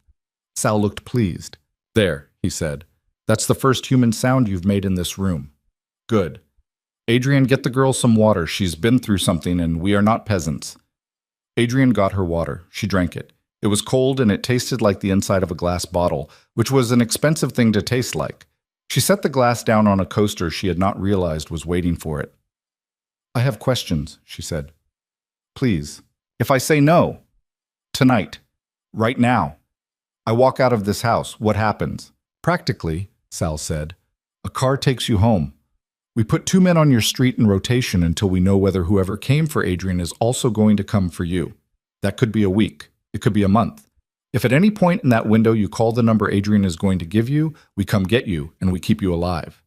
If you don't call, we stand down after 30 days and you go back to whatever life you were building before tonight, with our apologies for any inconvenience and a financial arrangement that I will personally guarantee is generous without being insulting. Insulting how? Enough to make a difference. Not enough to look like a payoff. Sal's job, Adrian said, and the corner of his mouth twitched. Includes knowing the exact dollar amount where gratitude becomes condescension. He's never wrong about it. Second question, Nina said. If I say yes, then your life changes by tomorrow morning, Sal said. You do not go home. You do not go back to your apartment. We collect your things. We move you into a residence of ours for a minimum of 6 weeks, maybe longer, while Adrian's current security situation resolves. You are given a cover identity for any public purpose. You are given a phone we control. You start learning. Most of what you learn in the first 2 months is not interesting. It's names, hundreds of names. Who works for whom? Who used to work for whom? Who's feuding with whom? Who owes whom? Who's afraid of whom? It's the kind of thing that would make most people quit in the first week. And after 2 months. After 2 months, if you haven't quit, you sit next to Adrian in meetings. You don't speak at first. You watch. You listen. You take it in. And after enough meetings, you start whispering into the ear of a man who has spent his whole life not listening to anyone, and you find out whether he will actually listen to you. He won't always. Oh, he won't ever, in the beginning. He'll nod. He'll smile. He'll thank you politely and do what he was going to do anyway. And if you are good, Miss Hale, you will correct him 3 or 4 times in those first 6 months. Small things, and you will be right enough of those times that a year from now, he will not make a call without looking at your face first. That is how it works. That is how it worked with me. It took 4 years. I don't have 4 years of patience. Nobody does. You do it anyway. She looked at Adrian. He hadn't said much in the last few minutes. He was watching her over the rim of his glass, and his face, without her being able to say how, had settled into something that looked less like a crime lord and more like a man who was very tired and had almost lost his daughter. Third question, she said. Go on. Daniel? She said the name and she felt the whole room register it. Sal did not flinch, but his eyes went quiet. Adrian set his drink down. Daniel, she said again, if I say yes, if I walk into your house and I learn your names and I sit at your table, at some point I'm going to find out who made the call. I'm going to find out the names of the men who waited for him on that parking garage. I'm going to find out if they are still breathing. What happens then? That, Sal said carefully, is the hardest question you have asked tonight. Try. He looked at Adrian. Adrian nodded again. Miss Hale, I will tell you what I think. Adrian can tell you what he thinks separately, because it may not be the same. I think that if you come into this work with the explicit purpose of finding those men and ending them, you will find them, and you will end them, and it will not give you 1/10 of what you think it will give you. I have watched grief do this to people for 40 years. It lies about what it will feel like to get the thing it thinks it wants. Very few of the people I have watched follow that road to the end have walked off of it looking like people I recognized. Most of them have lost whatever it was about them that made them worth putting in the chair in the first place. That's not an answer, Sal. No. The answer is this. The men who killed your brother will not die old in their beds. That is a promise I can make to you tonight, and it is a promise that is easier to keep than you think, because men like that are in a line of work that kills them on its own schedule. Some of them are already dead. You'll find the names if you look, and you'll find that 2 of them went into the river in a car in September, and a third is doing 19 years for something unrelated. Peter Ravel, the man at your brother's firm, is never walking out of that facility. Adrian has seen to it in ways that do not involve any of us laying a hand on him. So, there are 2 or 3 names left. If, when you find them, you want those names handled, I suspect Adrian will handle them, whether you ask or not, because of what you did for his family tonight. And if I am still around when that happens, I will tell you what I am telling you now, which is that it will not feel the way you think it will feel. That is not a reason not to do it. It is only a reason to not build your life around it. Nina was quiet for a long time. Adrian, she said finally, without looking at him, what would you say? He answered right away. That surprised her. I would say Sal is right about almost everything and wrong about one thing. He's right that revenge is smaller than grief expects it to be. He's wrong that you shouldn't build anything around it. You should build something, just don't build that. Build something that means Daniel was the last person in your family who had to die because some accountant pulled a thread. Nobody wanted pulled. Build something that ends the kind of thing that ended him. That's bigger than the 3 men left on your list. It's a long job. It'll take the rest of your life if you want it to. But it is a thing you can actually do. It is a thing I can help you do. And it is a thing, I'll say this to you once, Nina, and not again, that I have wanted to do for longer than I have admitted to Sal. Sal raised an eyebrow. Apparently this was news to him. What? Adrian said. I'm allowed a private thought. You're allowed too many of them. That's also part of why you need her. Nina sat in the leather chair and looked at her hands. Her hands looked like hands. She turned them over and looked at the palms. She looked at the little crease at the base of her thumb, where she'd burned herself on a skillet in her first month at Castellane, and the scar had never fully faded. She thought about Daniel's blue shirt. She thought about her mother's voice on the phone last Sunday, the small, false brightness of it. She thought about the man in the basement somewhere, the one who had been willing to watch 40 people die tonight to collect a paycheck, and she tried to feel bad about him and could not. That, she understood, was probably the answer. I'm not saying yes, she said. Okay. I'm not saying no. Okay. I need to call my mother. You can call her from here, Adrian said. The line is clean. Not tonight. She'd hear it in my voice and she'd come unglued. Tomorrow. Tomorrow is fine. And I need to sleep.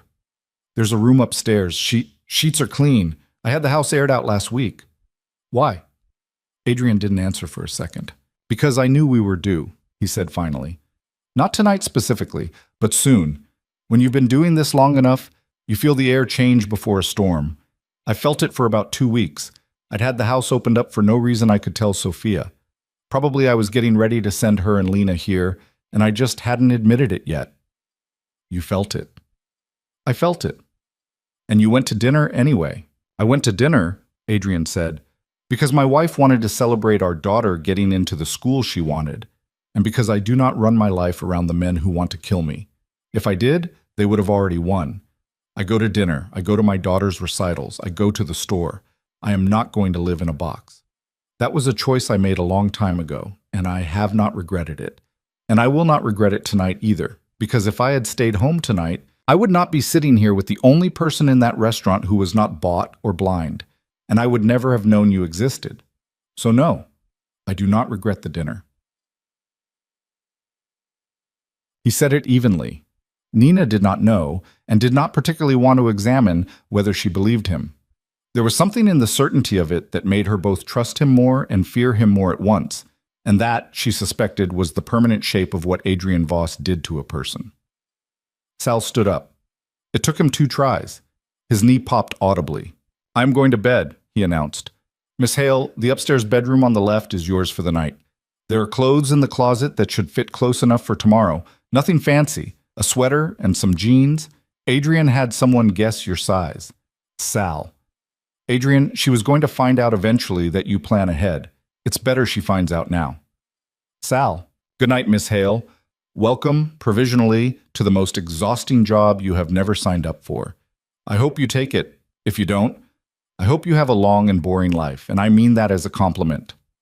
He walked slowly out of the sitting room and up the stairs. Nina listened to his steps until a door closed. Then it was just her and Adrian and the one lamp. "He likes you," Adrian said. "He doesn't know me. He's seen you for an hour. He likes you. He's not wrong, usually. Is he right about everything he said?" "Mostly. He's wrong that I'm too handsome. I'm medium." She laughed again. 2 in one night. She didn't know what to do with her own laughter. She had not heard it this often in a long time, and she felt a low, cold, familiar pull of guilt at the sound. The same pull she had felt every time she had laughed in the last 21 months. The sense that laughter was a betrayal of somebody she had loved. Adrian watched her face. "He'd be mad at you, you know," he said quietly. "What?" "Your brother. If he thought you'd stopped laughing because of him. I didn't know him. But from what I've read of him, from what I've been told, he'd be mad." "You don't know what he'd be." "No, I don't. You do. I'm just saying, for whatever it's worth." "It's worth something," she admitted after a moment. "I don't know how much. But something." They sat in the lamplight. Outside, the rain had finally slowed. Somewhere in the house, a radiator ticked. Nina, who had been hearing ticks in her head for 2 hours, twitched at the sound, and then she laughed at herself for twitching, and Adrian, to her mild surprise, laughed too. It was a short, quiet laugh. It was the first sound she had heard from him that was not considered. "Go to bed, Nina." "Yeah." "We'll talk in the morning." "Yeah." She stood up. Her legs felt strange. Her whole body felt strange. It felt, she realized, like it had been holding its breath for 2 years and had just, in the last hour, started taking small test breaths. She walked to the doorway. She stopped. She turned. "Adrian?" "Yes." "The man, in the basement." He looked at her levelly. "Yes." "I don't want him killed." Adrian did not react. "I mean it," she said. "I don't want him killed. Not because I care about him. I don't. I watched him raise that phone tonight. But if the first thing that happens because of me, the first change in how anything goes, is that a man gets killed in a basement, I'm not going to be able to live with that. I'm not. I know what you said. I know what Sal said. I know my hands aren't clean and I know they're going to get dirtier if I stay, but not like this. Not this one." Adrian watched her for a long moment. "He tried to kill my daughter, Nina." "I know." "He would have cashed the check and gone home to a steak dinner." "I know. And you're asking me to let him live. I'm asking you to make him talk without killing him. And then, when he has talked, I'm asking you to turn him over to the federal attorney's office with a packet of information that closes 3 other cases at once and buys you goodwill you'll spend later. I read a lot. I told you." Adrian's face did something she had not seen it do yet. It opened. It was a small thing. The smallest change. But the hardness that had lived under his eyes since the restaurant loosened, just at the edges, and he looked at her with something that was not gratitude exactly. A man like him didn't do gratitude the way other men did, but was in the same family. It was closer to recognition. "You've been thinking about this offer a lot faster than you're pretending," he said. "Maybe. That was a very specific ask." "I told you. I read a lot." "Okay, Nina. Okay. I'll make a call. The man lives. He talks. And we'll see about the federal attorney. We'll see? Don't push it on the first night." She almost smiled. "Fair." She turned and she climbed the stairs of a brownstone that belonged to a dead man or a front company or somebody named something else entirely. And at the top of the stairs she found a hallway with 3 doors, and the middle door was ajar. And behind it there was a bathroom with a stack of folded towels on the counter and a toothbrush still in its cardboard. And on the little vanity next to the sink, somebody, some woman she had never met, Some version of Sophia Voss, or a woman hired by Sophia Voss, had left a hair tie, a small jar of face cream, and a pair of clean white pajamas folded on the bath mat. Nina stood in the doorway of that bathroom for a long time. She took off her apron. She laid it on the counter. She looked at her own face in the mirror, and she did not recognize the woman there, and she also recognized her completely. And both of those things were true at the same time. She thought, for no good reason, of the detective with the bad dye job who had put her hand on Nina's shoulder and said, "Sometimes we just don't know what people are carrying, honey." "Yeah," Nina said quietly to the woman in the mirror. "Sometimes we do, though." She turned on the water. She washed her face. She brushed her teeth with a brand new toothbrush she had not paid for, in a house she did not own, in a life that had, in the last 4 hours, stopped being any of the lives she had pictured for herself. She went to bed. She did not fall asleep for a long time. When she finally did, she dreamed of Daniel laughing on her couch in a blue shirt, and when she woke up, it was still dark, and the rain had stopped, and somewhere on the floor below her, 2 men whose names would be half of her life now, were speaking in low voices about what to do next. Nina lay very still in the bed. She listened. She did not move. She did not close her eyes again. She listened, and she started learning. The voices below her belonged to men who had been awake for a long time. Nina could tell because they had stopped bothering to project anything. There were no performances in them, no edges pressed up against each other for show, just the low, worn-down rhythm of 2 men who had been trading pieces of a hard conversation for hours. She could not hear the words clearly through the floorboards. She could hear the shape of them. Adrian's voice was a flat, low note, even, almost musical. Sal's voice broke and rasped and came back. Every once in a while there was silence, and then the soft clink of a glass being set down, and then one of them would start again. She lay in the bed in the borrowed pajamas, and she listened to the shape of it, and she understood something she had not understood yesterday. These 2 men did not just work together, they thought together. The pauses between them were not pauses of waiting for the other to finish. They were pauses of a single idea being handed across and turned over and handed back, the way 2 carpenters working on the same joint would pass a chisel without looking up. 22 years of a conversation she had walked into at hour 1. Somewhere around 4 in the morning, the front door opened and closed. A car started in the street, drove off. Silence for a while. Then the front door opened and closed again, and new steps came in, heavier, a man breathing through his mouth. Somebody who had been out in the cold. Somebody who had come to report. The conversation downstairs changed pitch. Sal's voice came up briefly, sharp, a question she could almost make out. The new man answered low, then quiet again. Nina stared at the ceiling. The pajamas were softer than anything she owned. That bothered her in a way she didn't want to think about. She got out of bed at 5:40. She couldn't sleep, and she wasn't going to pretend anymore. She washed her face again, put on the sweater and jeans that had been left for her. The jeans were a half size too big, which was fine, and the sweater was a soft gray that fit better than it should have. And she went downstairs in her bare feet because she wasn't going to put on shoes yet. Not in somebody else's house.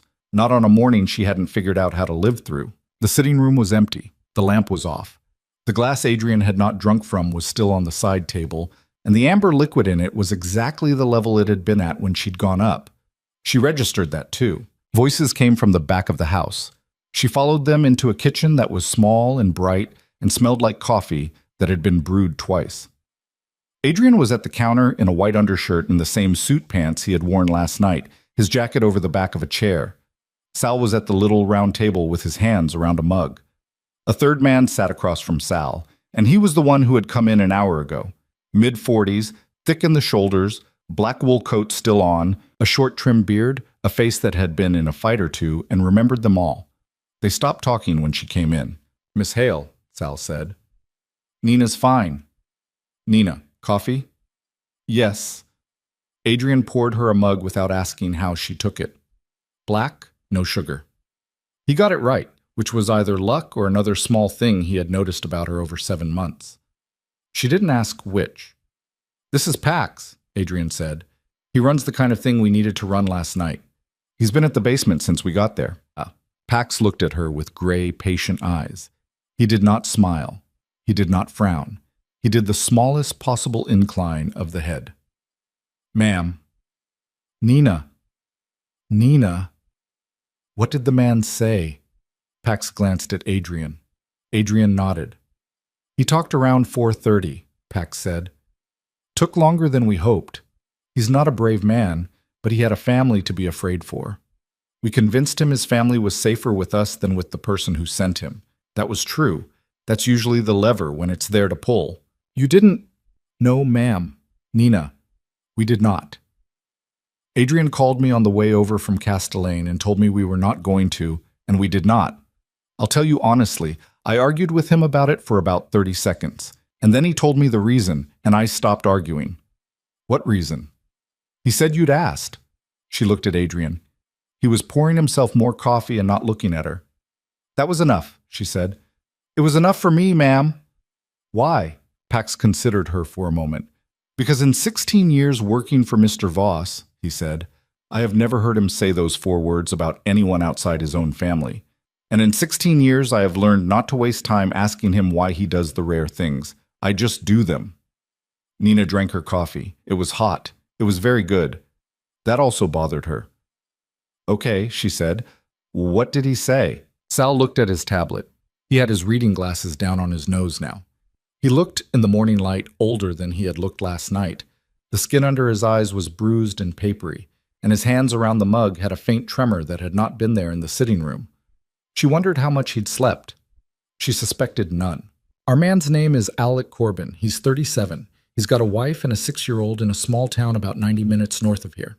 Pax has already put people on them, quietly, for their protection. Corbin is a contractor. He builds devices. He has been doing it for 12 years, mostly for people overseas. He came back to the country about 3 years ago and has been taking domestic work. He has never been the trigger man before. He didn't want to be the trigger man last night. He was told by the man who hired him that the device was the job, and that somebody else would push the button. When the other man didn't show, Corbin was told over the phone very firmly that he was the other man now, or he was going to have a problem at home. That's why he was in the restaurant. And who hired him? Not Varga. She looked up. Iris? She said. Iris, Sal said. Adrian set his mug down on the counter. He didn't say anything. His jaw did a thing. Corbin met her twice, Sal said. Once in the city, once at a diner off the interstate. He knew her as Alice. The description matches Iris. The voice matches Iris. She paid him in 2 installments, one in cash and one in what I'm going to charitably call gold. The first installment came through a runner Pax has been watching for months. The runner's going to have a very bad afternoon. Not dead. Not dead, Nina. We heard you. Okay. The interesting part, Sal said, and he tapped the tablet, is what she told Corbin the job was. She told him it was a private contract, a personal matter between 2 people who had been in business together once. She told him Adrian had killed somebody close to her, and she was returning the favor. Adrian's hand, which had been resting on the edge of the counter, closed slowly into a fist and then opened again. Nina watched that hand. She understood, in the same way she had understood the bomb, that the person who was being named in that kitchen had once been somebody Adrian had loved in some way that was not romantic, but not small either. She did not ask. She filed it. Did she tell him what exactly? She said. She told him it was a man named Tomas. He was 15. Her brother. Her son. Nina set her coffee down.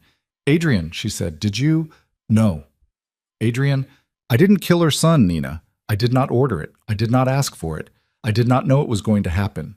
But I was the reason it happened. That's a distinction that is true, and that doesn't matter. Tomas was 15. He was in a car that had me in it 10 minutes before. The men who put the bomb in that car thought it still had me in it. They were wrong.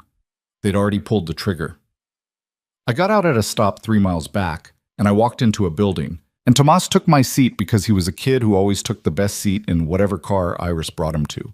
Because he was 15 and he thought he was an adult and nobody ever told him no. He died on the freeway. Iris was in the front. She was burned on the left side of her body from her hip to her jaw. She spent 5 months in a hospital. When she came out, she was not the same person, and the person she was now was a person who blamed me, and she was not wrong to. That was 4 years ago. And she left a year after. Yes? And you let her? I let her because I owed her a debt I could not pay with anything else. You owe her a debt, and now she's trying to kill your family. Yes. And you're going to have to decide what to do about her. Yes. Nina looked at her coffee. She looked at the three men sitting or standing in a kitchen that had no dish towels on the handles, no magnets on the fridge, no photographs anywhere. A house that existed for this. She thought about Iris Cade, who she had never met, and she tried to find inside herself the certainty that Iris Cade was a monster, and she could not quite find it. And that, she understood, was the first of a long series of inconveniences that this job was going to be full of. Okay, she said. What happens now? Sal looked at Adrian. Adrian looked at Pax. Pax looked at his coffee. Now, Adrian said, we have to decide whether to move on her before she moves again. She knows by now that last night failed. She knows by now that we have Corbin. She'll assume Corbin talked. She has maybe 18 hours before we reach her physically, if we move, and about a day longer than that if we go through intermediaries. She'll use that time. She'll either run and set up again in a year, which I don't think she'll do because she's past running, or she'll throw something else at us faster than we expect before her window closes. I think she'll do the second thing. Sal thinks she'll do the second thing. Pax thinks she'll do the second thing. So the question is how we get ahead of her. Uchamam isatoshmam chate. And what the options are. Kill her, Adrian said. Or not. Sal made a small sound that was either agreement or indigestion. Nina couldn't tell. If we kill her, Adrian said, we end it today. We move a team, we find her, we finish it, and by tomorrow morning the threat is gone, and the men who are quietly taking her money are looking for a new employer. Clean as these things go. It solves the immediate problem. It creates a smaller, long-term problem, which is that Iris has friends in Europe who will want to know what happened and why, and I will have to spend the next year explaining it to them. And if we don't kill her, we need a different way to make her stop. She's been hurting me on her own schedule for 3 years, quietly, and I have been letting her. That's been a decision I made. Last night was her violating the edges of that decision. I could tell her through channels that the truce is still on if she stops. She might stop. Or she might take it as weakness and accelerate. Sal thinks she'll stop. I'm not sure. Pax thinks she'll accelerate. Nobody in this room thinks it's a sure bet either way. You're asking me, Nina said slowly, on day one. I'm asking you, Adrian said, on the morning after you saved my daughter, to sit in the chair. You don't get to ease in. Sal and I have been arguing about this for 3 hours. We're going in circles. You walked in here on 0 sleep. You have fewer of our preconceptions than either of us, and you noticed a bomb under my table when 8 trained men missed it. I would like to know what you see. She wanted, briefly and fiercely, to leave. To stand up and walk out of the kitchen and up the stairs and out the front door in bare feet with the borrowed clothes on her body, and to keep walking until she found a bus station and took a bus anywhere that was not here. The desire was clean and simple, and it lasted about 4 seconds, and then it was gone. And underneath it there was something else, something she did not want to look at too closely, something that was curious, something that was almost excited. She drank her coffee. She set the mug down. She folded her hands on the table the way she had folded them in graduate seminars, and she thought. Tell me about her, she said. Not the resume, the person. Sal and Adrian looked at each other. Sal, Adrian said, you raised her. I did. Sal took off his glasses. He rubbed the bridge of his nose. Iris came to us when she was 23. Her father had worked for mine. She was smart in a way that made you feel watched, even across a dinner table. She had a temper she controlled mostly, but when it got loose, it was a thing. She loved her kid more than anything she ever loved in her life. That's important. She was generous with the people under her. She was cruel to the ones she thought had crossed her. She was proud, and her pride is the part of her that will kill her eventually. She has never, not once in the 11 years I knew her well, walked away from a fight she thought she was winning. She has walked away from a fight she thought she was losing, but she does not believe she is losing this one. That is where we start. Does she think she's winning? She thinks she has us on the back foot. She thinks Adrian is distracted, which he has been, with a federal matter that is closing in the spring. She thinks the bomb was the opening shot of a longer operation. She thinks the second shot will land before we have our feet under us. What's the second shot? We don't know. Corbin doesn't know. He was compartmentalized. What would you guess? Sal looked at Adrian. Adrian spoke. I would guess Lena. Nina felt the word go through the room like a cold draft. Your daughter, she said. My daughter. Why? Because Iris lost her son. Because the worst thing she can do to me is not to kill me. The worst thing she can do to me is to make me live through what she lived through. She won't come at Sophia. Sophia would hurt me, but it wouldn't balance the ledger in her head. Lena would. Lena is exactly the age Tomas was, within a year. I've been expecting this for 3 years. It's why Lena has 2 of our people with her at that school and a 3rd in her orbit she doesn't know about. It's why my wife has not slept in our main residence for 6 months without at least one of Pax's people on the premises. Iris has known that. That's part of why she hasn't come at Lena yet. She's been waiting for an opening. She thinks last night created one. Because you're exposed. Because I'm bleeding people. 2 of my own were on her payroll last night. I'm going to have to fire or handle 8 or 9 more before I trust the household again, and she knows that.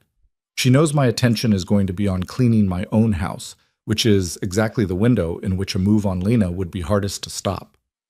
When? Today. Tomorrow. 3 days at the outside. Where's Lena right now? Upstate. Sophia drove her up during the night. They're at a property that is not on paper. 4 of Pax's best are with them. They will not come back into the city for at least a week. Iris doesn't know where they are. She won't find them in that window. But she will try, and she will spend resources trying, and every resource she spends on finding them is a resource she doesn't spend on the second shot, which means we either get more time or the shot comes sloppier. Good. Good that it comes sloppier? Good that you bought time. Adrian looked at her. Go on, Nina. She looked at her hands. She made herself think. I don't think you should kill her today. Sal exhaled. It was the first sound he had made in a few minutes. Why? Adrian said.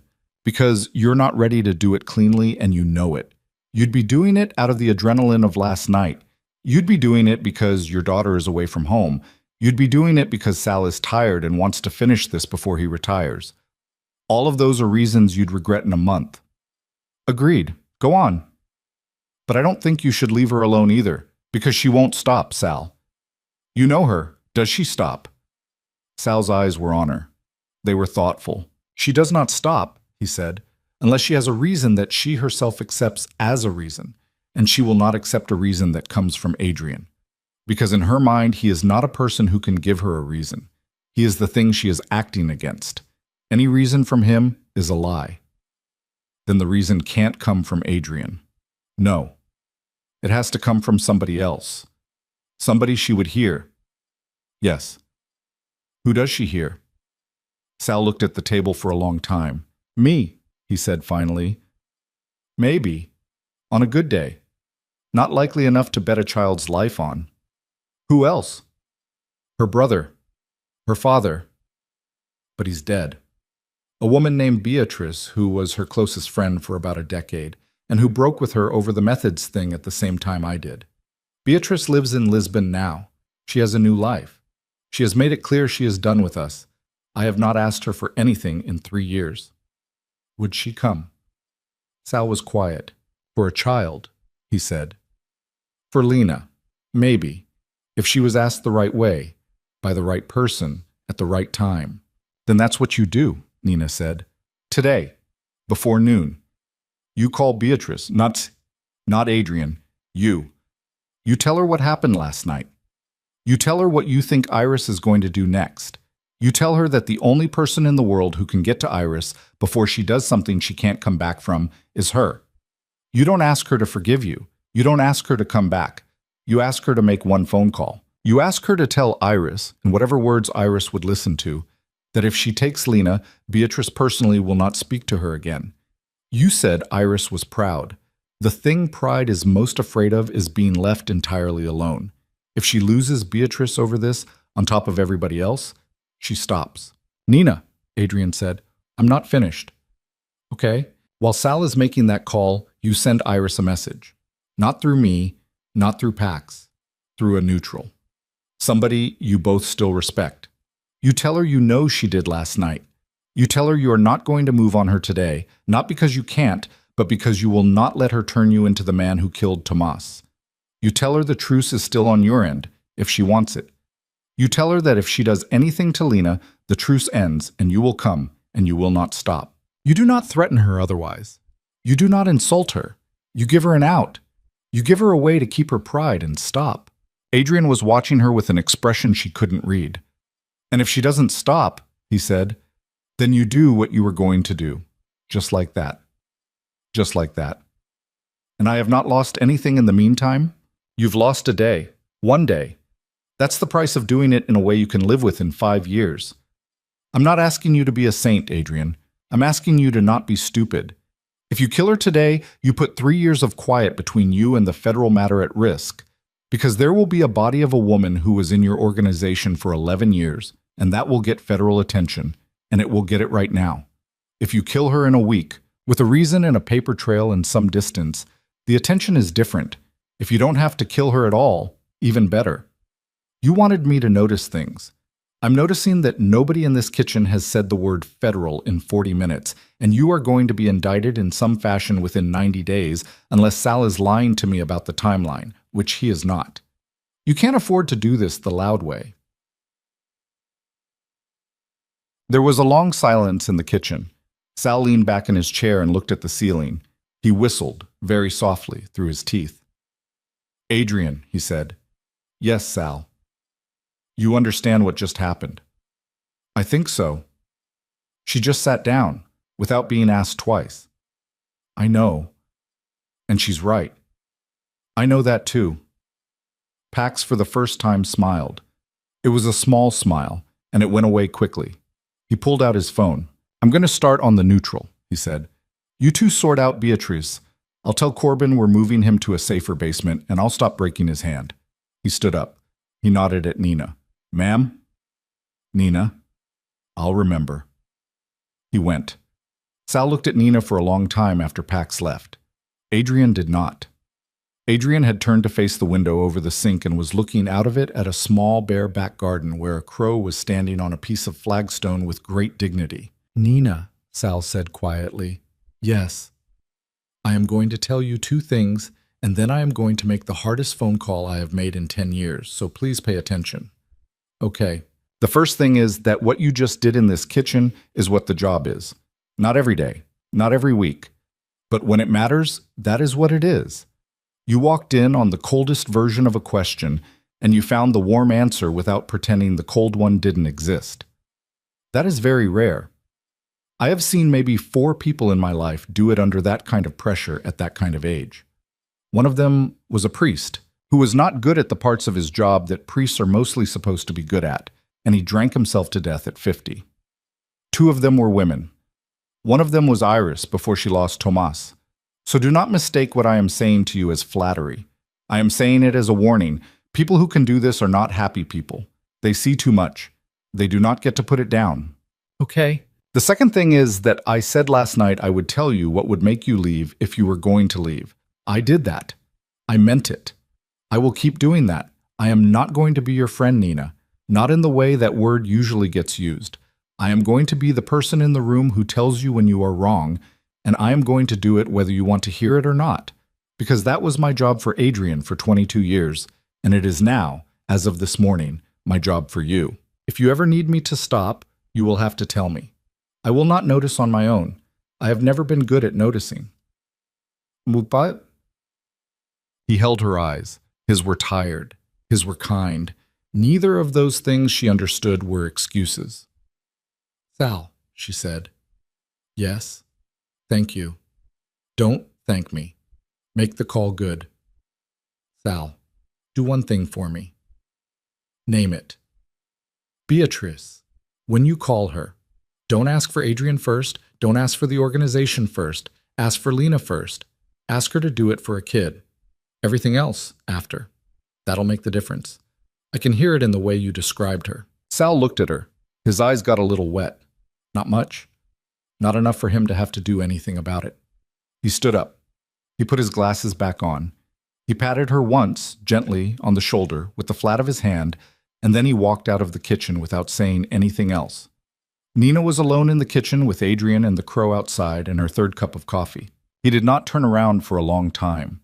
When he finally did, he was looking at her the way he had looked at her last night in the car, after she had asked him not to kill Corbin. The look that was almost recognition. "You didn't have to do that," he said. "Do what?" "Be that good this fast." "I wasn't being good. I was being scared." "Of what?"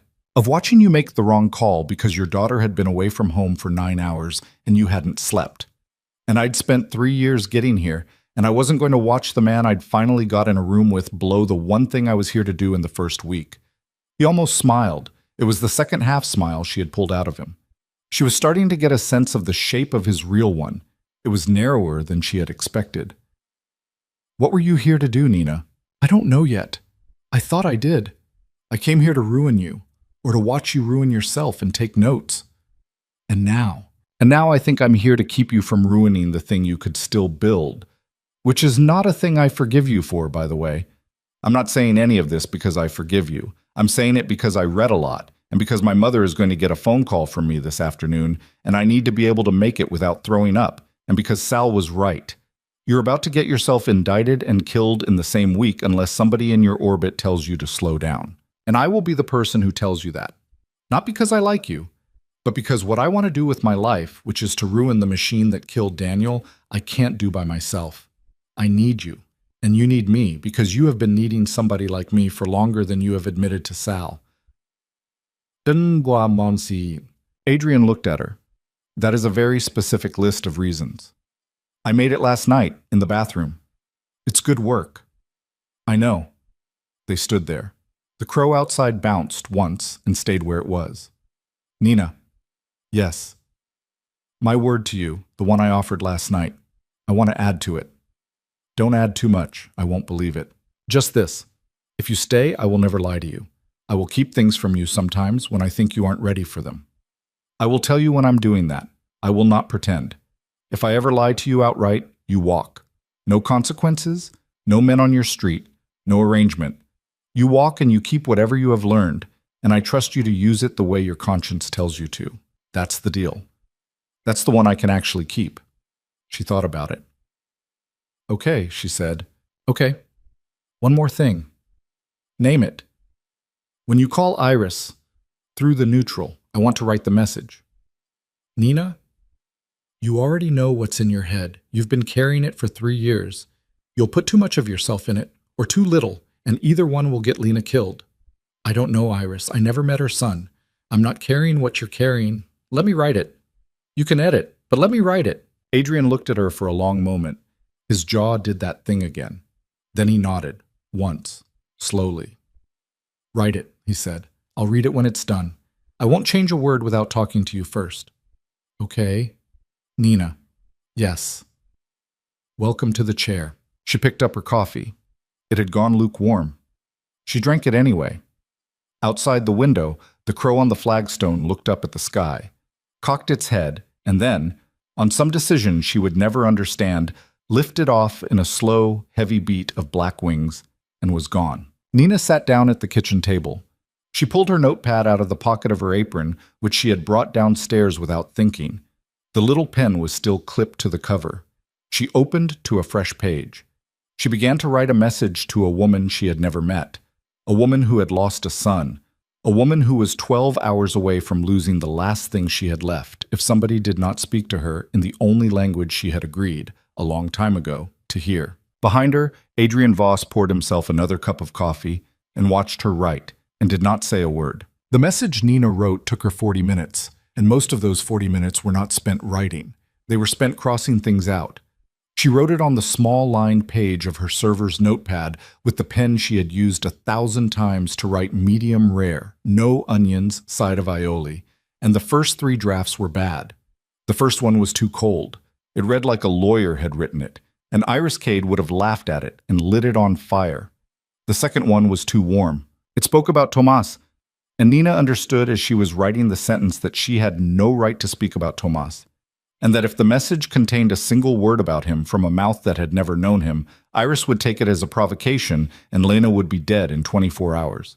She tore that page out of the pad and folded it into a small tight square and put it in her pocket. because she did not want it in the trash where somebody might see it later and think she had been careless. The third draft she wrote in her own voice, and when she read it back, she realized it sounded like a woman apologizing for being in the room.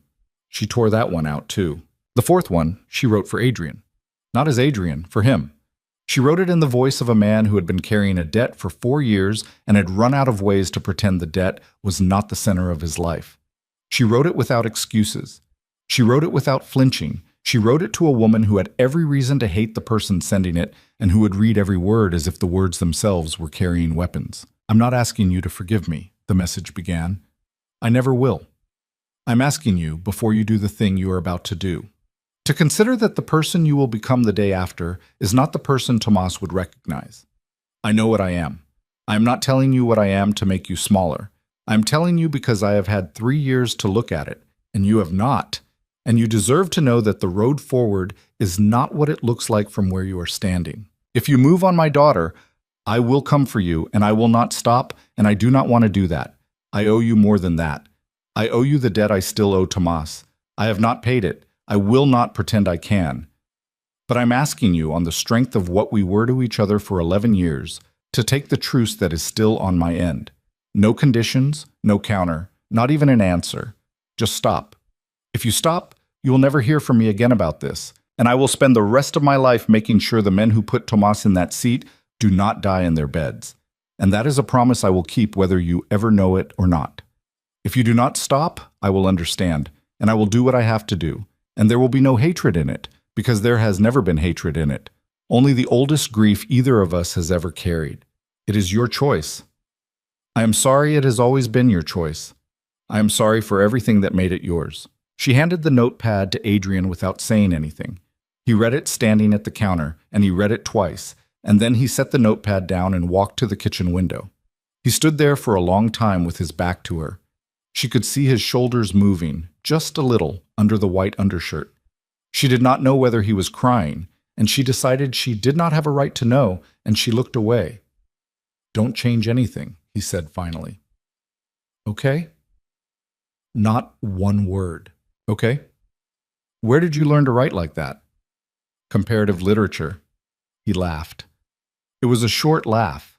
It had something broken in it. "Of course." He turned around. His eyes were dry. Whatever had moved in his shoulders had not made it to his face. "Sal's call is at 9, he said. "The neutral will go at 10 with your words. We should know something by 2.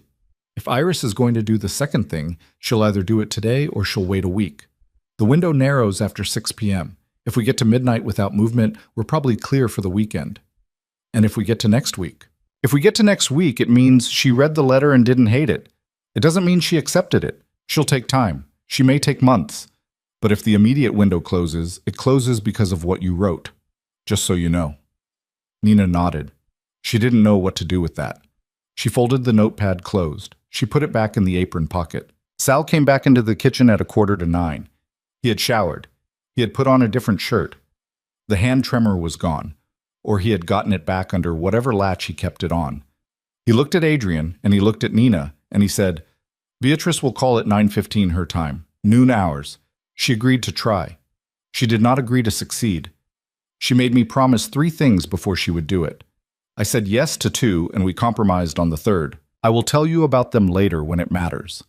The short version is that if Iris does not stop after this, Beatrice is going to tell me we are dead to each other, and she will mean it. That is the price. I am paying it. "Sal," Adrian said. "Don't, Adrian, I love her. I have loved her since she was a child. I am going to lose her to save yours. This is the arithmetic. Don't make me look at it any more than I have to." He sat down at the table. He put his forehead in his hand. He did not make a sound. Adrian walked over and put his hand on the back of Sal's neck and left it there for a long moment, and neither of them spoke. And Nina understood that she was seeing something she was not meant to see, and she turned her face to the window and watched the empty flagstone in the back garden where the crow had been. The rest of the morning was waiting. Nina had never been good at waiting. Her body kept trying to do things. Stand up, sit down, pick up the coffee, put it down. Sal had warned her once, in the middle of one of his long meandering Sal sentences, that a big part of the job was sitting very still while other people worked. She was not built for it yet. Maybe she never would be. Pax came in and out. The neutral had been contacted. The message had been passed. Delivery was confirmed at 11:04. Beatrice's call had gone through. Iris had taken it. Beatrice had talked for 9 minutes. Iris had hung up on her once, called back 6 minutes later, and they had talked for another 11. After that, silence. Noon came. 1, 2. The kitchen got hotter. Somebody turned the heat down. Somebody else. A woman Nina had not met. Young, quiet, with a dish towel over her shoulder. Brought in food she had made somewhere else in the house. Cold roast chicken and bread and a plate of something pickled, and set it on the table and left without a word. Nina ate. She hadn't realized she was hungry until she had the chicken in her hand. She ate 2 pieces and a whole piece of bread before she noticed. Nina. She looked up. Adrian was at the table now, across from her. His phone was in his hand, screen down. 3 o'clock. 30 minutes ago, she told the man she had in the city to stand down. One of Pax's people confirmed it through a channel we have. She hasn't accepted the truce in so many words. She hasn't said anything, but the man is on a train out of town. He will not be back this week. Nina set the bread down. That's it, she said. That's it, for now, for this week. Not forever. Never forever. This isn't that kind of peace. But we bought time. We bought months, maybe a year. By the time she comes back to it, if she does, the federal matter will be behind us, and we will be in a different position, and so will she. That's the most anyone gets in this work. Time. She sat with that for a minute. Time. The word felt strange in her mouth. She had been living without it for so long. Living, she understood now, in a single stuck second, the second between the phone call with Daniel and the one that came after, that she had forgotten what it was for. Time was what you used to do things. It was not a ribbon that had been cut. It was a thing you were given in small, inconvenient pieces and had to decide what to do with. She could feel, somewhere under her sternum, a small loosening. It was barely anything. It was not joy. It was not relief exactly, because relief would have had to be bigger than what she had earned. It was only the small untying of one of the ropes she had been carrying, and it hurt when it came undone, in a way she had not expected. Go upstairs, Adrian said. Call your mother, then sleep. You haven't slept. I slept a little. You didn't. No, I didn't. Go. She went. She climbed the stairs. She sat on the bed in the pajamas she had not put back on, and she looked at her phone, which Pax had returned to her at some point in the morning with an apology for having copied its contents, and she dialed her mother's number. Her mother picked up on the second ring because her mother always picked up on the second ring. Because for 21 months her mother had been picking up phones as fast as phones could ring in case the news on the other end was that someone else was gone. Nina? Honey? Why are you calling in the afternoon? Mom? Are you sick? Is everything okay? Mom, I'm fine. Just sit down a second. You're scaring me.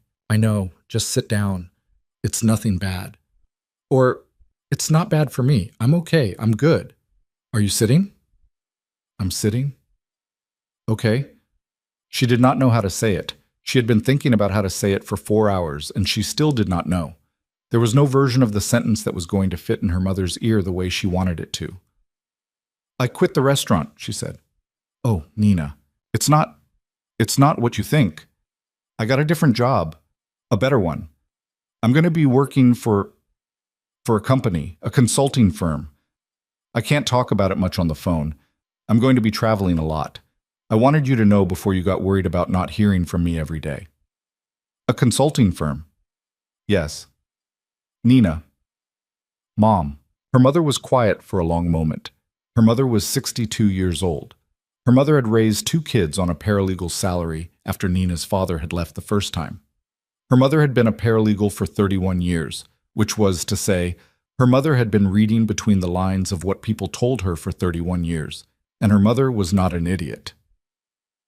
Honey, her mother said, is this about your brother? Nina closed her eyes. Some of it, she said. Are you going to be safe? Safer than I was working somewhere I wasn't supposed to be. Mom, I'm not going to do anything stupid. I'm going to be around people who are paid to keep me safe. It's going to look weird from the outside. If anybody calls you asking about me, you tell them I took a job at a firm and you don't know the details. That's true. You don't know the details. I'll come see you next month, I promise. I'll come for a weekend and we'll go to the place on 5th and we'll get the pancakes Daniel liked. Her mother made a sound. It was not a cry. It was smaller than a cry. It was the sound a person makes when something they have been carrying for a long time shifts in their arms. Nina. Yes, Mom. I knew you were going to do something. I know you did. I have been waiting for 2 years to find out what. I know. I don't want to know the details. Okay. If you need me, you call. I will. If something bad happens, I want you to come home, Nina. I don't care what it is. I don't care what you have done. You come home. Do you hear me? I hear you. Say it. I'll come home. Okay? Okay. I love you, Nina. I love you too, Mom. Take care of yourself. And eat. You don't eat when you're thinking too hard. I'll eat. And call me Sunday. I will. She hung up. She sat on the edge of the bed, and she cried for about 3 minutes. She did not sob. She cried the way a pipe leaks, slow and steady, her face in her hands, her shoulders not moving. When she was done, she wiped her face on the sleeve of the borrowed sweater, and the sweater smelled like the detergent of a house she did not yet know. And she took 3 long breaths, and she stood up, and she went back downstairs. Adrian and Sal were at the table again. Pax was there too, standing this time, leaning against the counter with his arms crossed. The plate of chicken was gone. The coffee was gone. A pot of tea had replaced it, and Sal was drinking from a cup that was far too delicate for his hands. They looked up when she came in. They did not stop talking. Sal simply gestured at the chair, and the chair was waiting for her, and she sat down in it. We have about 6 weeks, Sal was saying, before the first federal subpoena. We have maybe 10 before the matter itself goes public. Between now and the subpoena, I want every piece of paper that matters out of my office and into a location I'll tell you about when you need to know. Pax will run that. Nina will shadow him for the first 2 weeks of it, because she needs to see how that works. And then she will tell me what she would have done differently, and we will actually listen to her. Noted, Pax said. I'd like to bring Corbin in as a cooperating witness, Nina said. She surprised herself by saying it out loud. She had been thinking about it since the kitchen this morning, but she had not decided she would mention it yet. Adrian looked at her. Corbin. Yes, he's going to be useless to us once we have whatever information he has. He can't go back. He can't stay in a basement forever. He has a family. And right now he is the one piece of evidence that the federal attorney in this city does not have, on a case that she wants very badly, and that is not Adrian's case. I read the filings, the public parts, last month on a whim, because I was bored at the library. Corbin built 2 devices in the last year for a network in another state that the federal attorney has been trying to close for 8 months. If we hand him to her with the right framing, she owes us.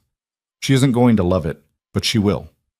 And when she moves on Adrian in the spring, as she will remember that her last big win came from our direction, and she will have a harder time making the theatrical version of her case, because the theatrical version requires Adrian to be monolithic, and he will not look monolithic if he has recently cooperated on another matter. The kitchen was quiet. Nina, Adrian said. Yes. You read the filings on a whim. I was bored. At the library. Yes. Sal started laughing. It started low and built, and then it took him. And he laughed until he had to take his glasses off to wipe his eyes. Pax smiled. Adrian watched her for a long moment with an expression she could not read at all, and then he said, Okay, Nina, make the call. Work with Pax on the framing. You have until Monday. Okay. One more thing. Yes. Peter Ravel. She stopped. The man who called the men who killed your brother, Adrian said. He has 14 months left on his sentence. He is not a protected man inside. He is a man who has been kept alive by the fact that I have not, until now, given any specific instruction about him. I have been thinking about him all morning. I would like your permission to give a specific instruction.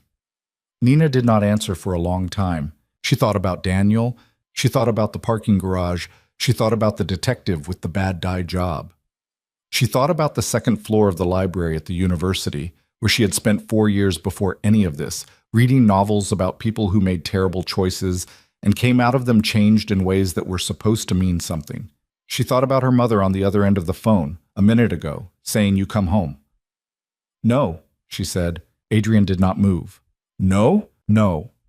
Not now. Maybe not ever." "I don't know.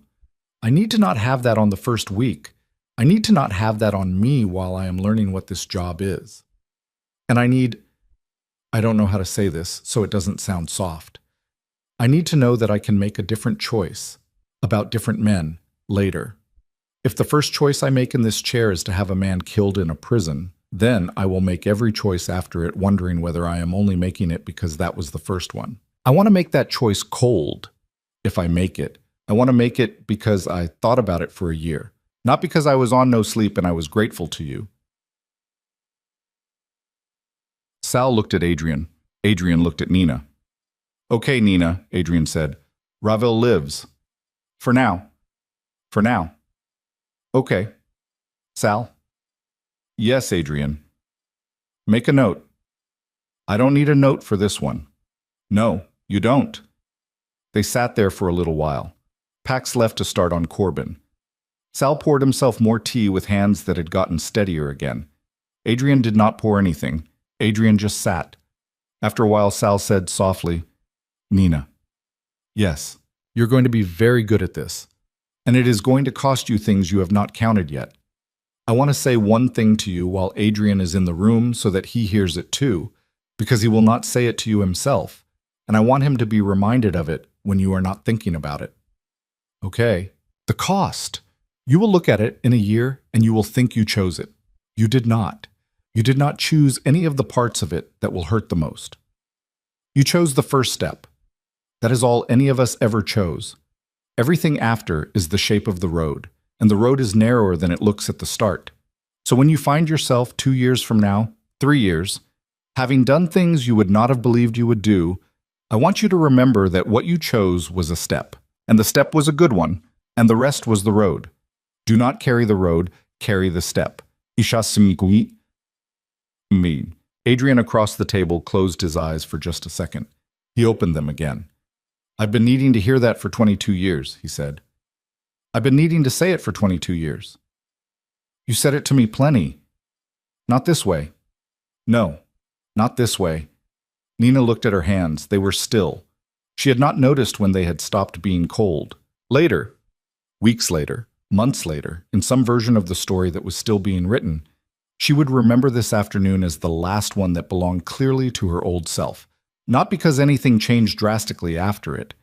Adrian's indictment came in May, as Sal had predicted, and the charges were quieter than the newspapers had expected, because a federal attorney who was owed a favor had chosen not to be theatrical about her case. Iris Cade stayed quiet for 11 months, and then she wrote a letter to Sal that neither Sal nor Adrian would ever let Nina read, and then she stayed quiet for another 4 years. Corbin testified, got 3 years suspended, moved his family to a state nobody in Nina's orbit had been to in a decade, and once a year, on the anniversary of the night at Castellane, he sent Nina a card. Pax's respect, which had started out as a concession, became the real thing over the course of a year, and by the time he retired, he called her by her first name without thinking about it, which, for a man like Pax, was a kind of love. And Daniel, of course, stayed dead. There were nights in the first year when Nina sat at her window in a new apartment that was not her old one, in a neighborhood she could not have afforded before, and she waited for the feeling she had been chasing for almost 2 years, the feeling that she had done enough, that she had settled the ledger, that Daniel was quieter now, that the silence he had left in her house had gotten smaller. The feeling did not come. Sal had warned her it would not come. She believed him less before, and she believed him more now, and it was still hard. Grief did not have the decency to be logical. Grief did not accept payment. Grief only, sometimes, on its own unpredictable schedule, gave you back a smaller piece of yourself, and she learned slowly to take the pieces when they were offered and not to demand them when they weren't. She thought about Peter Ravel some nights. She never gave the instruction. She never quite told Adrian not to either, but she never gave it herself. Peter Ravel lived out his sentence and walked out of the facility on a cool morning and got into a car with a man who had been paid by somebody neither Nina nor Adrian had ever met. And that man drove Peter Ravel to a small house in a town where nobody knew him. And Peter Ravel spent the next 20 years of his life in that house, alone. And Nina, when she was told about it years later, understood that Adrian had built that house, and that Adrian had paid that man, and that Adrian had done it without asking her, because Adrian had understood that the one thing she had asked him for, the thing she had asked for twice in 2 different kitchens, was to keep Peter Ravel alive. And he had. She understood, the night Adrian told her about the house, that this was the shape of what she had actually built with him. Not a romance, not a friendship exactly, though there were pieces of something that might have been called one if they had been different people in different lives.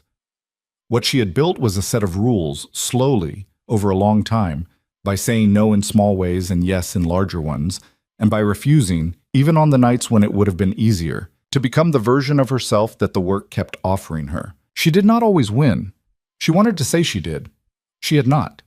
There were a handful of times in the years that followed when she had made a call and the call had gone wrong, and a man had died who Sal and Pax agreed did not have to, and she had sat up all night with it, and she had called Sal at 3 in the morning, and Sal had, without complaint, gotten out of bed and driven to her apartment and sat on her couch and said nothing for 2 hours.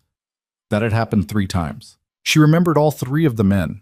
She would remember them when she was old. There were also nights when the call had gone right, when a decision she had pushed for had kept somebody alive, a kid somewhere, or a woman whose name she would never know, or once an entire block of people who had been about to sit down to a meal in a building that had been identified as a target an hour before.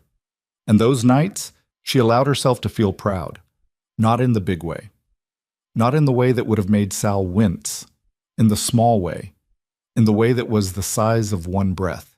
On the first anniversary of the night at Castellane, Adrian had the restaurant reopened for one evening, privately, for a meal with no other guests.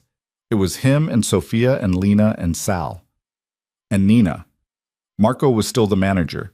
He had cried, a little, when Adrian had called to arrange it. Chef Darian cooked. He came out of the kitchen at the end of the meal and shook Nina's hand, and he did not say anything because Darian did not say anything, but he held her hand for a long moment with both of his. Lena, who was 18 now, and had decided at some point during the year to stop hating her father for reasons nobody at the table wanted to analyze too closely, sat next to Nina and asked her 100 questions about books. She had been told, in whatever sanitized version Sophia had pieced together, that Nina had done something important the year before. She had not been told what. She would not be told what for a long time.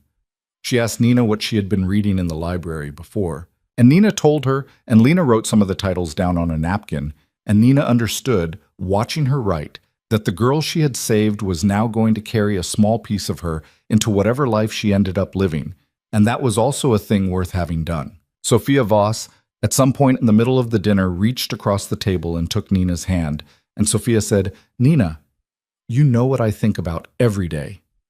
"No?" "I think about you walking up to our table. I think, what if she had decided not to?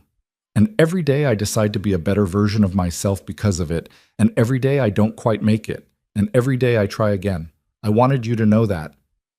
"Thank you, Sophia." "No, sweetheart. Thank you is the wrong direction." That was all. Sophia let her hand go. The conversation moved on. Nina did not know what to do with what Sophia had said, and she did not try to. She put it in the drawer where she kept the things she was not ready to look at yet, and she went back to her wine. After dinner, Adrian walked her to a car. The rain had not come that night. It was a clear, cold evening, and the city was quiet, and their breaths steamed in the air between them. At the curb he stopped, and she stopped, and they stood there for a moment looking at each other. "A year," he said. "A year. You're good at this." "Sal said I would be." "Sal's almost never wrong." "No." "Nina." "Yes. I don't say this often, so listen." "Okay. You didn't save my daughter's life that night." She looked at him. "Adrian, let me finish. You didn't save my daughter's life. You saved a lot of lives. You saved Sophia. You saved Sal. You saved 40 strangers. You didn't save Lena." "Lena was in the bathroom when you saw the bomb. Lena was going to walk out that front door in 30 seconds either way. She was the one person in the room who would have gotten clear without you. I wanted you to know that, because I've been letting you carry it for a year, and it's been mine to carry, and I'm giving it back." She looked at him for a long time. Why tonight? Because it's been a year. Because you paid for it this year in ways I watched. Because it's mine. Okay? Okay. Adrian. Yes. Whose life did I save? He thought about it. Mine, he said. And that, Nina, is not a small thing. It is a thing I will spend what's left of my life trying to be worthy of. I will probably fail. I wanted you to know that too. She nodded. She did not say anything. There was nothing to say. She got in the car. The driver, who was not Pax, who Pax had trained, pulled away from the curb, and the lights of the city slid past the window the way they had a year ago. Only this time she was not crying, and this time she was not wet from the rain, and this time she was not being asked a question she did not know the answer to. She thought about her brother, not in the stuck second anymore, in a different way. She thought about Daniel on her couch, in a blue shirt, telling her a bad joke, and she smiled. And she did not feel guilty about the smile, and she realized somewhere between one stoplight and the next that she had stopped being a woman who was running from a phone call she had failed to take, and had become a woman who was running toward something she was not sure she could name yet. She was not a hero. She had not at any point been a hero. She was a person who had seen something that nobody else was looking at, and who had done a small, dangerous thing about it, and who had then been offered a room where more of that kind of seeing was needed. She had said yes. She had said yes for reasons she did not fully trust, and for reasons she did, and for reasons she would spend the rest of her life trying to figure out. That was all any of it had ever been. A step. Sal had been right. The road had been narrower than it looked at the start. She had done things she could not have imagined a year ago she would do. She would do more of them. She understood this. She accepted it.